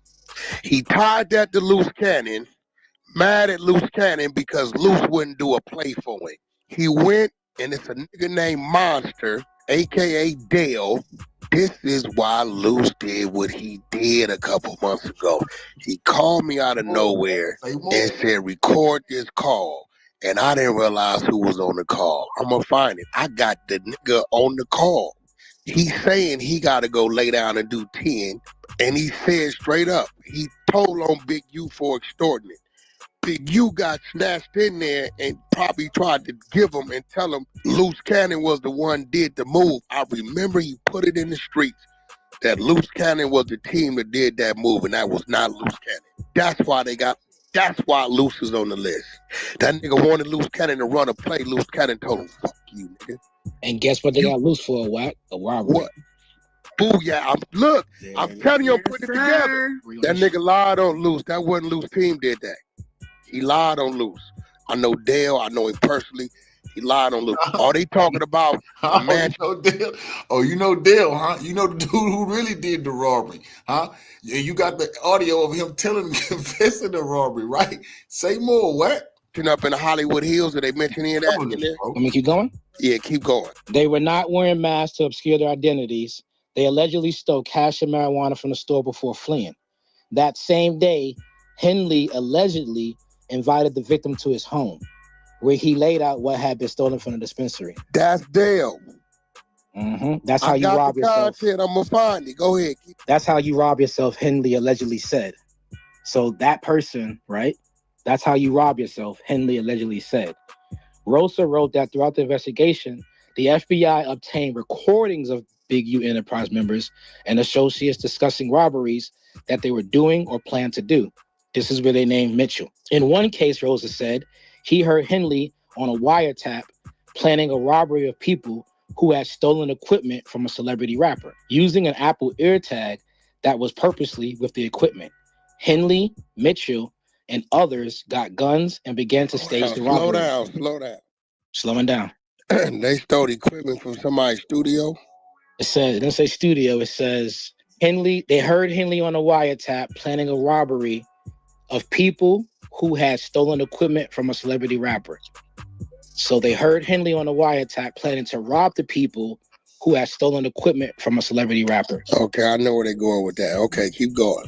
Using an Apple AirTag that was with the equipment, Henley, Mitchell, and others got guns and began to stage the robbery. They called it off after spotting police arrived at the location. According to the complaint, Henley organized a birthday party at Deja Vu for himself in December 2021. He definitely turned himself in. I got the video on that. He crying. He's saying he was set up. He was framed. He say it's bigger than him. The movie New Jack City. Y'all thought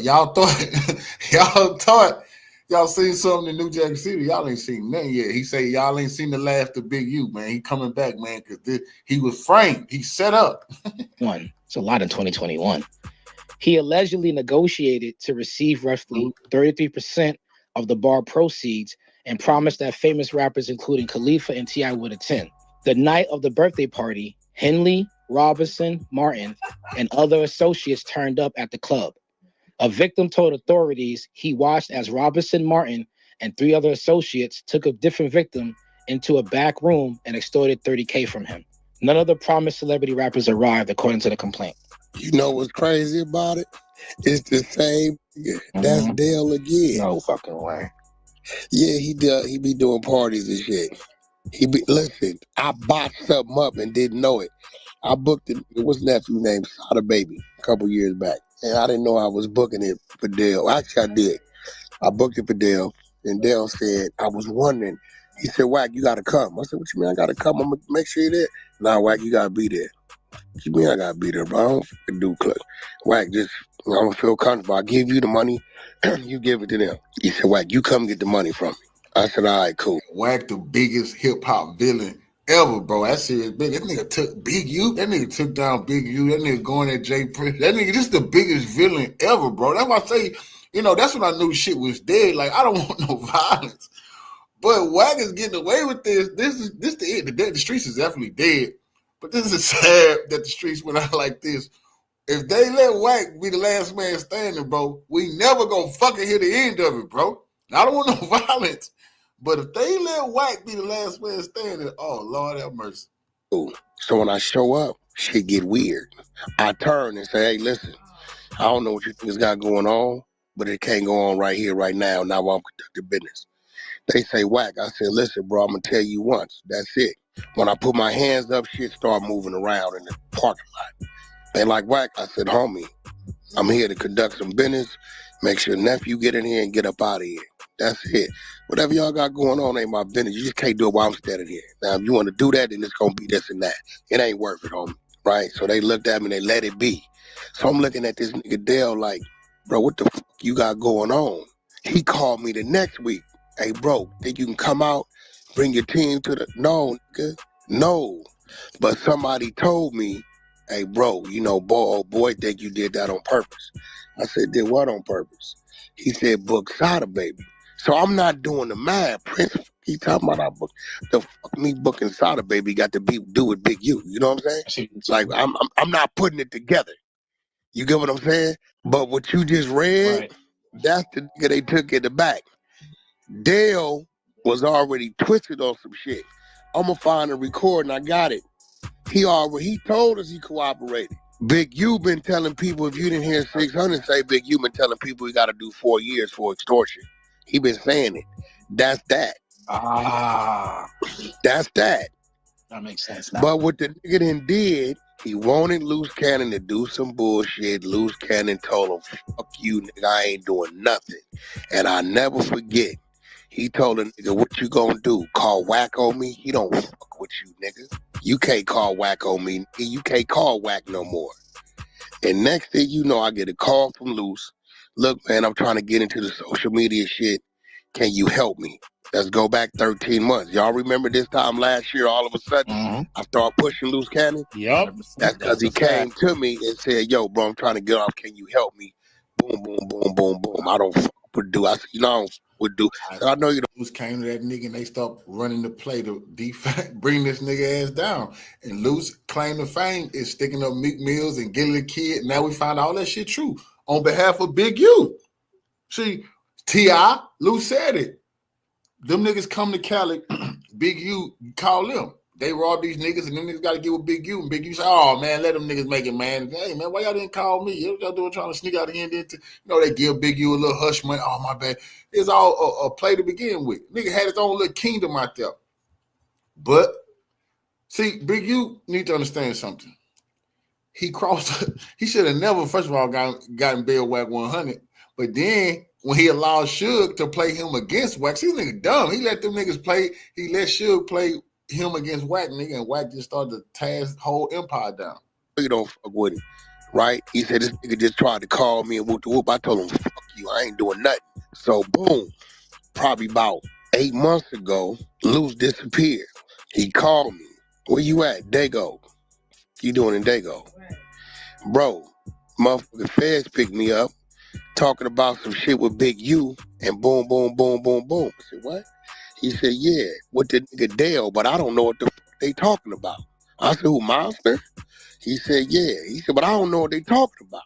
I'm like, well, shit, I hit Monster. I said, yo, what's going on with you and Lou? He said, man, Big U told me that he the one. I said, bro, he ain't do that.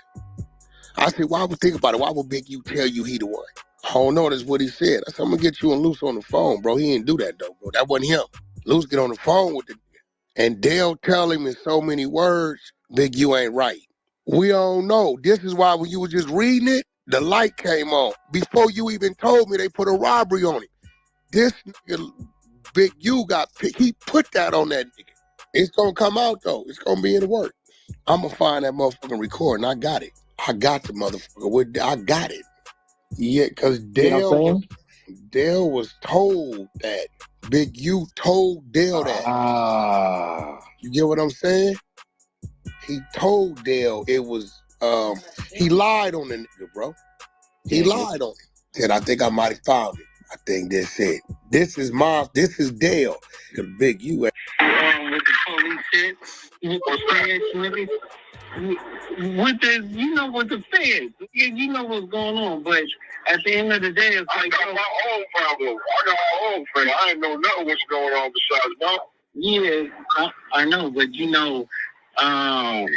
we got wrapped up in that shit too. You know what I'm saying? I don't know what happened down with Big U, but then ultimately they got me. You know what I'm saying? We know why. You know what I'm saying? Well, nigga, you know more than me.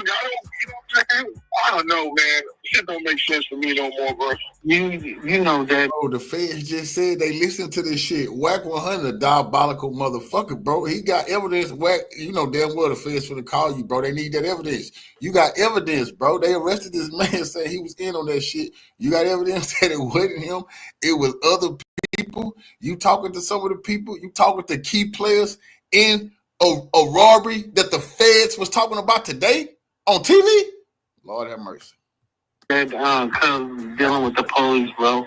I don't think nobody can deny that because that's how he. See, that's why Wack never respected Nipsey because Wack knew shit about Nipsey that wasn't respectable, and he only know that because of us. I watched that shit. It might be true. You know what I'm saying? He got that recorded of Nipsey talking to the police and they try to use it against him. Maybe it might be true, but shit. I gotta rethink my Whack 100 strategy, y'all. I gotta rethink this, man. I gotta rethink this. This nigga diabolical, man. This nigga here, once I get on your trail, bro, then look how your ass end up. I don't want cold figure. My picture on this shit like this here, bro. I might have to rethink my Whack 100 strategy. No, but what I'm saying is because it's like, like with that situation on downtown or whatever, like that when the feds came and got you, because how you think they just got me a couple of months ago? Yeah, but what relationship me and you got? Nigga, where somebody can get to you because of me. How is that even possible? No, so basically they asked me about you because of the Big U situation. I guess he cousin said. But Cannon, you the boogeyman. You the right hand of him. How they gonna ask me about it? Come on, you know more than anybody. They didn't ask me about you. You get what I mean? They asked me about you, but then they said about the situation with Big U with the extortion shit. You know what I'm saying? So when they said that, I'm thinking on 6-0 like you had something to do with it, but then I thought about it is they asked me about information about you, but I know it's not coming from you because we already know what happened with that shit. You know what I'm saying? So I just had to think about it because when they came and questioned me, then homies, it was like out the blue, like hit me at the gas station. Remember, cuz when we came in there, I came in with my squad, cuz, and then remember we took everything. When we took everything, y'all just to the spot. You know what I'm saying? I would like to talk to you more openly when I know you might be recorded and I got to stand on. You know what I'm saying? So we talking freely. Yeah, we talking freely. Cause there's just some shit that I be thinking about that I be putting together, even like you in a trial situation. I can see you pressing the line, and then a phone call happens, they get an energy switch, and then you kind of look like, cause I'm telling you, it's just shit I would like to talk to you about, man. But you know what I'm saying? No, but you know, Monster, have I lied on cuz? Like I don't think so. I don't think you. I think you probably got one because see, I can't talk openly for real because I can't be on I record this conversation. No, bro, I'm not recording you. I told you on neighborhood, I'm not recording. Hey, everybody is out here. We waiting on you. Yeah, no, but everybody out here. But what I'm trying to tell you is, Monster, is like I'm not harboring or anything like that. You good with me? You get what I'm saying? I'm not gonna do that. That's what I want to get to. That part. You get what I'm saying? On 6-0, but you have to understand, like, bro, the situation I had and I did things to you, it was only because of Big U, and you know that. But what I'm saying is, like, cause the shit that I was doing. And I didn't want to lay y'all niggas down. I don't want to do certain things to y'all. You know what I'm saying? But cuz lied. You know what I'm saying? Right there is when Lou started fucking with him, when dudes started lying to him. And that's when that nigga did that shit with this man and told this man Luce did it. And that's when Luce like, bro, that wasn't me, bro. All right, we're going to leave it right there. Y'all let me know what y'all think about this audio, man. We got Whack 100, man. He's calling Big U a rat bastard, man. Pretty much saying that he lined him up with the feds because of that dispensary that was getting extorted by Big U and the Rollin 60's, man. $25K a month, man. Listen, Big U was out there doing some dirt out there in them streets. I got to say that, man. I bet you a lot of people probably don't even like or didn't like Big U. Probably couldn't stand having to go out there to LA to deal with him, man. Just think about it, man. The people that he had in his crosshairs, nobody could really trust him, man. Remember, Wack 100 and Loose Cannon kind of revealed a lot of his plays that he was running on artists and things like that once they fell out. Remember, they said he got T.I. You know, they said he got Gilly and things like that, man. Just imagine, like Sada Baby, I think they was attempting to get him. Remember, when the dude was reading the paperwork, he pretty much said that they would, you know, throw a concert and stuff, bring an artist in there, and then they would take the guy into the bathroom and extort him and rob him and things like that. That was all under the behest of Big U, man. Big U was running a dirty game out there, man. And listen, he had a long run. But I guess runs like that got to come to an end, man. So how do you guys feel, man? Do you think that this is factual? Do you think that this is why Loose Cannon may be caught up in this case, right? Because of that dispensary that was robbed out there? Remember, the dude that was on the phone with Loose Cannon at the end of the audio, that was the owner of the dispensary. That was the guy that got robbed. Remember, Loose Cannon was saying, man, I ain't want to lay y'all down. I didn't want to do that. That was Big U. So y'all remember, man, Loose Cannon was Big U's right-hand man. Loose Cannon was Big U's muscle. Loose Cannon was Big U's foot soldier. Loose Cannon was the one that went out and did all of the dirt when it came down to extorting rappers and everything out there in LA, allegedly, right? So Loose Cannon always said he's the boogeyman. He's the monster. Everybody's afraid of him. Nobody really want no mess with Loose Cannon. So I guess he got a reputation out there, and he had Big U and the entire Rollin 60s behind him, man. So this is a crazy situation to come into light like this, because in the indictment, they got Big U for that robbery. Remember, they got Big U as having, you know, extorting this guy for $25K a month and everything. So whoever, somebody told on Big U, you got to be honest about this too. There's a lot of people, maybe celebrities, business owners, whoever the hell else he extorted, whatever the hell else he had going on. There's a lot of people telling on Big U. They're spilling the beans, because how else did this information get out there? Remember, Loose Cannon said the feds grabbed him up. The feds grabbed him up. Why? You know, and questioned him about that situation, or questioned him about Big U. Remember, in the audio, he said that, right? They're talking about the daggone dispensary robbery, man. Said they grabbed him up. And, you know, pretty much Big U told the owner of the dispensary, or the guy that got robbed, that Loose Cannon did it. And remember, after they robbed him, man, Big U called the dude up and said, hey, come to my house.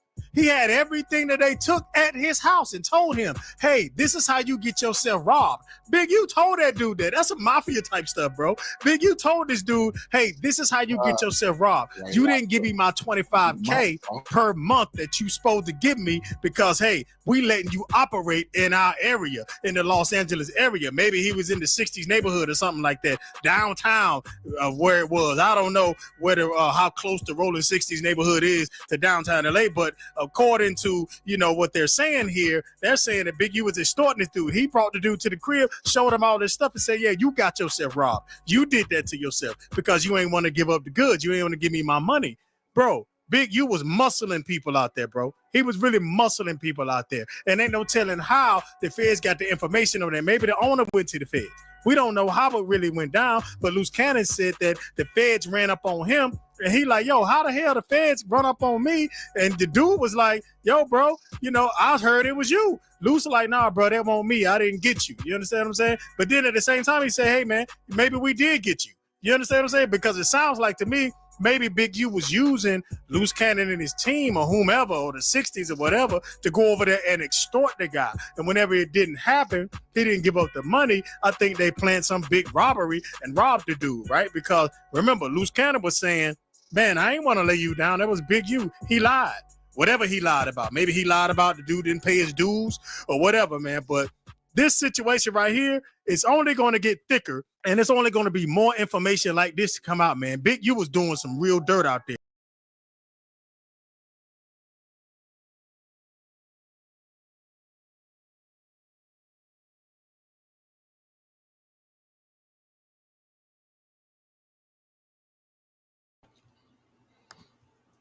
The big boss, y'all. They turned himself in.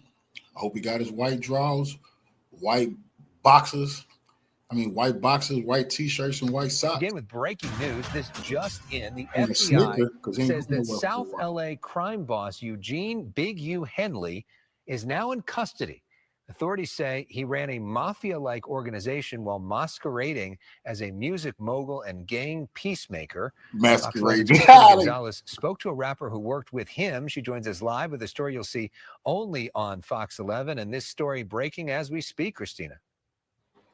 Yeah, as a matter of fact, I am hearing that Big U and the other person they were looking for, Brian Mejia, both turned themselves in. This is developing as we speak. And as we speak, people are coming up and saying, on the one hand, that he did a lot for the community. And then there are those like this woman who say things are not what they seem. Listen to her. No, I'm not surprised because I've been fighting this fight for a long time. Rapper Alicia Choi speaks about federal authorities accusing LA rap music executive and community activist Eugene Big U Henley of leveraging his connections with the Rolling 60's Crips to run a criminal enterprise, even funneling funds from his community nonprofits into his criminal operations. You cannot do evil when the cameras are off and smile and help kids when the cameras are on. Choice, who you may have seen in rap videos like this one, says she was a budding artist when she first met him. I was just a young kid wanting to rap and wanting to live out my dream and working hard. And, you know, he really took advantage of me. I wanted to help bring donations into his nonprofit development options. And Whack 100 put up to this. This Whack broke this story. Man, Fox News 11, give Whack 100 his credit. He broke this story on Big U using this girl. See, this is really gonna show people. Big U said he just wanted to stop the gang violence and he wanted to help everybody. That ain't what this girl said, because she got a grant from that she got some grant money that she was gonna be giving out to different gangs and stuff like that to actually help the community. Big U told her, hell no. Fuck helping anybody else. You from the set. You give me that goddamn money. I don't give a damn about none of them other hoods, little snotty ass kids. With that being said, he just wanted to take over. He wanted to bully me. He wanted to control me. And when I wouldn't allow that, that's when he started jumping on me and beating me, extorting me, threatening people not to work with me. And I was scared for a long time to speak up. I was actually terrified. And I want to emphasize, these are very serious accusations she is making. And, you know, she says it is her fear, which makes it very difficult to follow up on these things. But she says her fear kept her from going to police. She did not file police reports, but that she did try getting a restraining order at one point. Now, what the feds, and we'll go to his photo again because it's hard to see him as a person that the feds are saying what he did when we are used to seeing him in such a different light. What they're charging him with has nothing to do with what she is accusing him from. The charges do not include anything of what she's saying, but they do say that part of the investigation involves the murder of another young rapper back in Las Vegas. Back in 2021, I talked to police in Vegas, and they told me over the phone that the murder was over. Are you ready for this? A diss, that he had written something in a song supposedly talking bad about Big U, and that is why he ended up getting murdered. That's what the police were telling me. So it's just still developing. There's going to be a lot more to this whole thing, but we can tell you he has turned himself in, and I'm sure a lot of people are waiting to hear what he has to say about this, including us. I'm Christina Gonzalez, live Hayden Park. Back to you guys in the studio. And Christina, there's a connection to Shaquille O'Neal as well, right? Lord, Shaq. So, yeah. You know, I have not had time to look into that, and I am so wary of the, you know, because what's happening is a lot of people were seen with him. We're putting money into this nonprofit, and now the feds are saying that he took a lot of this money and it did not end up going to help kids. Again, keep in mind, that doesn't mean that kids were not being helped in some capacity by the organizations. The question is where the money went. It's not just Shaq, it's other rappers, other big names that I want to have time to really look into these allegations. Because even with the feds saying it, these are personalities that are well loved in this community, and they need to also have a chance to respond for themselves. Nah, lady, so, say some names, man. You got something to do with this? Have you been taking bribes from Big U? They ain't talking them other rappers. See, you too close to, man, you too close to this case. You need to step down. Hell, you talk about, you better tell us who the hell them rappers is that's tied to Big U. All of them motherfuckers going down. There ain't no more checking in. You think somebody gonna check in with you? You been running a check-in, shake down your goddamn self talking about you from LA and you know Big U. Well, that's over with, man. Well, stay tuned. We'll let you know as soon as we can confirm more things. But yeah, even Shaquille O'Neal, part of this whole thing. How sad. Yeah. All right, Christina Gonzalez, thanks for your report. Paying them niggas. Them niggas been extorting Shaq, the Main Street Mafia Crips, whacking Reggie White, told y'all that. Man, y'all better listen to them niggas, man. They ain't all whack them been telling the truth, huh? It's hard to believe whack sometimes, y'all, but he, broke clock right twice a day, so whack, he wasn't lying about everything. I guess Shaq have been getting extorted by the Crips out there. Tonight, breaking news, a music executive and a community activist wanted by the feds, accused of running a notorious South LA street gang, is now in custody. And KCAL News assignment editor Mike Rogers at the desk. Mike, some pretty serious allegations here. Very serious allegations. And Pat, moments ago, we want you to know that he was taken into custody. That's according to the U.S. Attorney's Office. We're talking here about Eugene Henley Jr., a 58-year-old man who is a music executive and a self-proclaimed community leader here in Los Angeles. The feds say he is actually the leader of a... Think how they disrespect you. This is how they disrespect you when you're going down. These people been running love stories on this nigga, championing him, saying, I bet that's the first time they ever said self-claim. No, y'all been saying he the community leader and the community activist. They're like, nah, he said that. We don't know that nigga. Boy, this is how they do you. A notorious South LA street gang accused in a series of very violent crimes, including murder. Earlier today, the United States Attorney's Office held a press conference announcing he was one of the few that they were still looking for connected to this large operation. They say moments ago he is now in custody, being held by federal officials. He is accused of a murder back in 2021. He runs a music label, and according to the feds, he signed on a young, aspiring rapper to record a song for them in a Las Vegas music studio. When that rapper then turned around and made a song, essentially a diss track against the duo, that, according to the feds, is when they traveled to Las Vegas, took him in the Nevada desert, and shot and killed him. There's a number of other crimes they're accusing him of, including RICO operations throughout the Southern California region.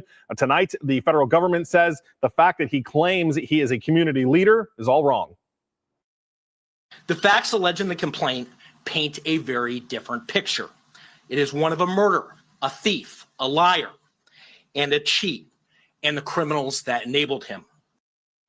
In addition to this, the federal government says he fraudulently obtained and used COVID-19 money as part of this whole operation as well. Pat, we will wait to see. He should have his initial appearance in court in the coming days. But again, he is in custody tonight after the feds putting out his photo earlier today. All right. Thank you so much for that, Mike. That story is... that nigga famous. That nigga, everybody know Big U. This nigga go no motherfucking well. And he definitely nobody Rollin 60 had. He couldn't call no Rollin 60s out of town. They not picking up the phone. They like, man, where y'all at, man, when OG needs y'all? Nigga, shut up. You going down, nigga. You can't extort them rappers. That nigga called the baby. He blocked the phone. That nigga, I bet you called Gunner. Oh, Gunner. Man, Gunner, I look out for you. Nigga, Gunner blocking that nigga ass, too. Hold on, revolutionary salute to our family. BLACK money sign for the donation to the war chest.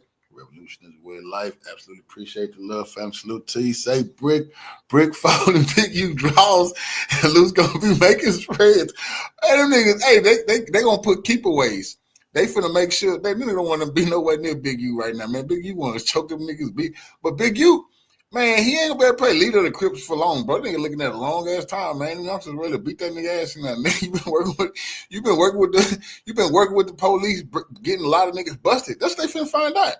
You see, Big U been working for the local police, nigga. The FBI don't give a shit. They ain't got no contract with that nigga. So all that you little small bust he been giving, he been making, that don't mean shit. This nigga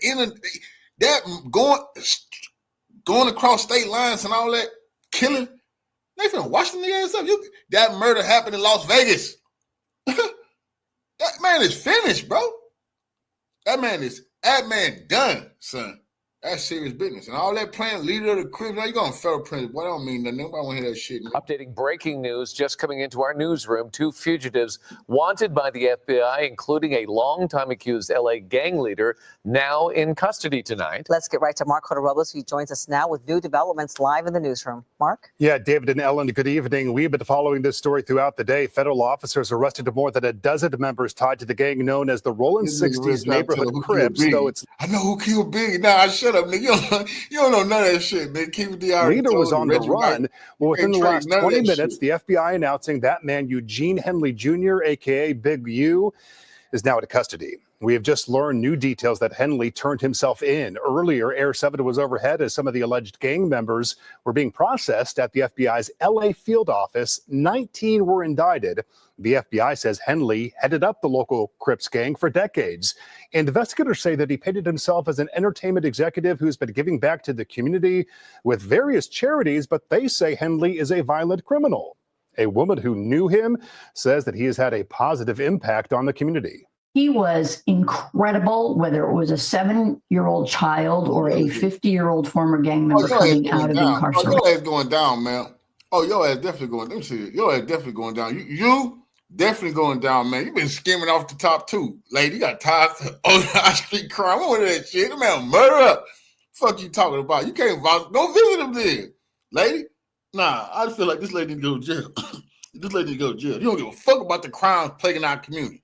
As long as I bet you over. You don't want to vouch for him to get a little pinch from the government. You've been getting double what he get because you got to approve of what he's doing. Coming out of incarceration. His ability to communicate and relate was excellent. If these charges are true, because they're still allegations, they are not a done deal. They're allegations. If they're true, then Eugene Henley was somebody who presented two faces to this world. This is disgusting, bitch. I'm tired of people like that. We can't never cleanse ourselves as a community, act like we don't know what Big U was.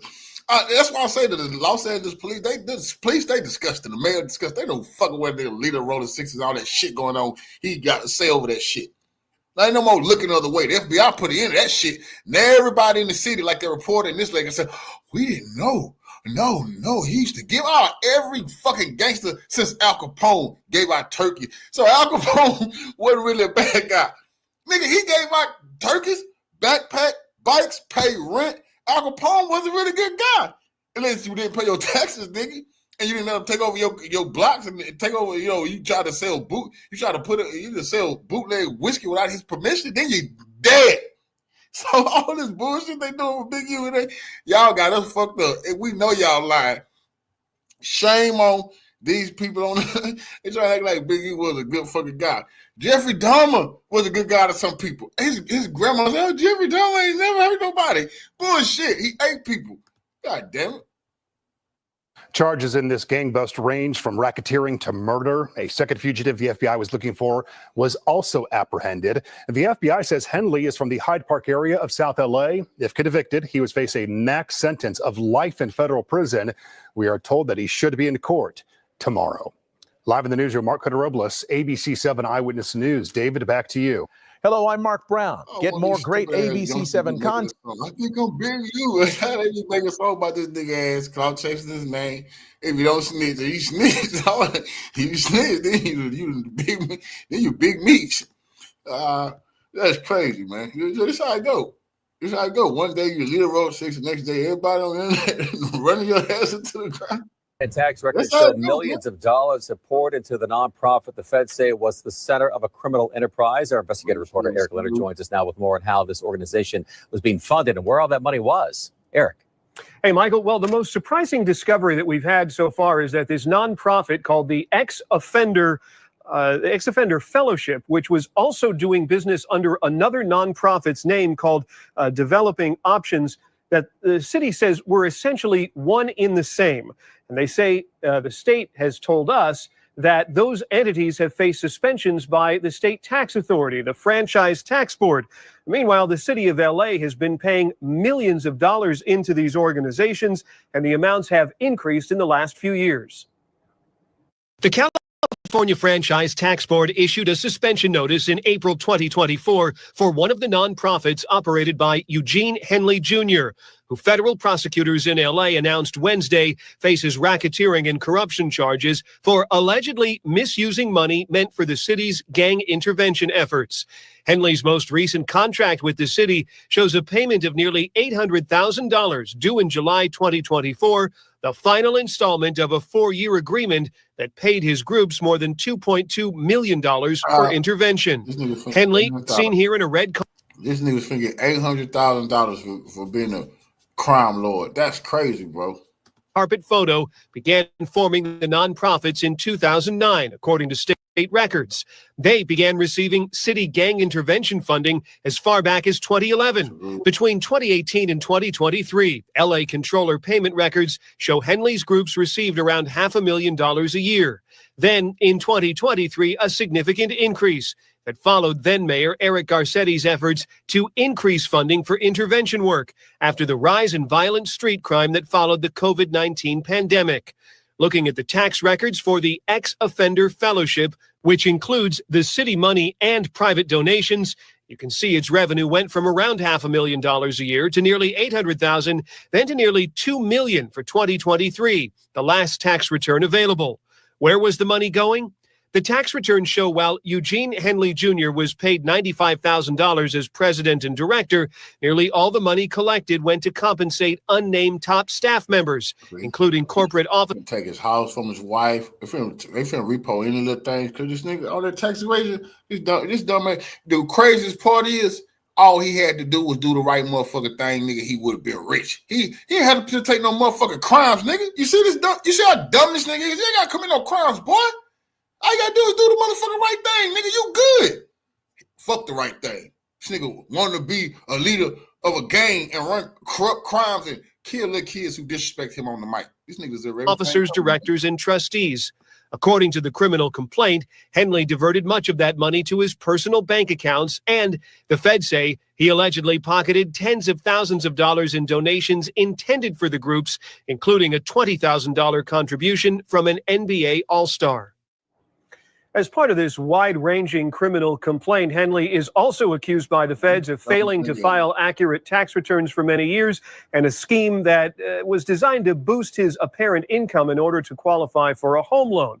Now, we asked the mayor's office about its oversight of these programs. The mayor's office didn't respond to our specific questions, but said in a message this afternoon, the city has strict oversight over these programs, but the complaint alleges a sophisticated effort to thwart the rules. The state's Franchise Tax Board gave us some general information about what should happen to a nonprofit that's been suspended from doing business, but said it could not discuss this specific case. Live in the News Operations Center, I'm investigative reporter Eric Leonard, NBC4 News. Back to you. Man, the feds shouldn't clean up people. Yeah, bro. Oversight my ass. Now, y'all let the leader roll the 60. I got to leader roll the 60. $5 million, $150, rampage and pillage and shake everything down in the motherfucking city. Y'all done. Them people ain't finna play with the city of LA, and that's good because they know goddamn well who the hell they Big U was and is. They try like they don't know. They would be shocked. Oh, you'd be shocked, huh? Okay. It's because the government sending them tens of millions, and they don't give a fuck what the fuck Big U and them niggas do with that money. They keeping the majority of the money. And talking about crime has decreased. They fudge the numbers. That's serious business, nigga. You nigga covering up murders. Oh, that wasn't no murder. That was a suicide. We can't have murders now. We're going to get that extra $10 million from the government. That shit disgusting, man. That breaking news today, the FBI looking for Eugene Henley Jr., accused of being the longtime leader of the South LA Rolling 60's Crips. Good afternoon, everyone. I'm Colleen Williams. And I'm Michael Brownlee. In recent years, Henley Jr. has become known for his community work, but the feds say that work was just a front for a massive crime ring. NBC4's Alex was there live for us in downtown Los Angeles with those details. Alex. Michael and Colleen, the feds today arrested a number of people who they say are Rollin 60's gang members in connection with this crime, but they talked a whole lot about that man who they are still looking for right now, the longtime leader of the gang. The FBI said Eugene Henley Jr. Federal prosecutors say Eugene Henley Jr., seen here in a video on Instagram, is a longtime leader of the Rollin 60's Crips gang. But in recent years, he's worked in entertainment and run a youth charity that the acting U.S. attorney now says was a front for his criminal enterprise. He has maintained the image of an entertainment industry entrepreneur running a music label and of somebody who gives back to the community here in Los Angeles. The facts alleged in the complaint paint a very different picture. It is one of a murderer, a thief, a liar. The FBI says Henley Jr. is now a fugitive. The feds say he ran a criminal enterprise that committed a series of racketeering crimes, including extortion, human trafficking, fraud, and the 2021 murder of an aspiring rapper. Mr. Henley engaged in a murder of a musician signed to his label in 2021 and dumped the victim's body in Las Vegas off of the I-15 freeway. And investigators say he committed crimes while running his charity Developing Options. The nonprofit, seen here on its website, works with groups like the Crenshaw Rams youth football team and brands itself as a group that gives underprivileged kids options beyond gang violence. And now he's accused of taking money meant for that group.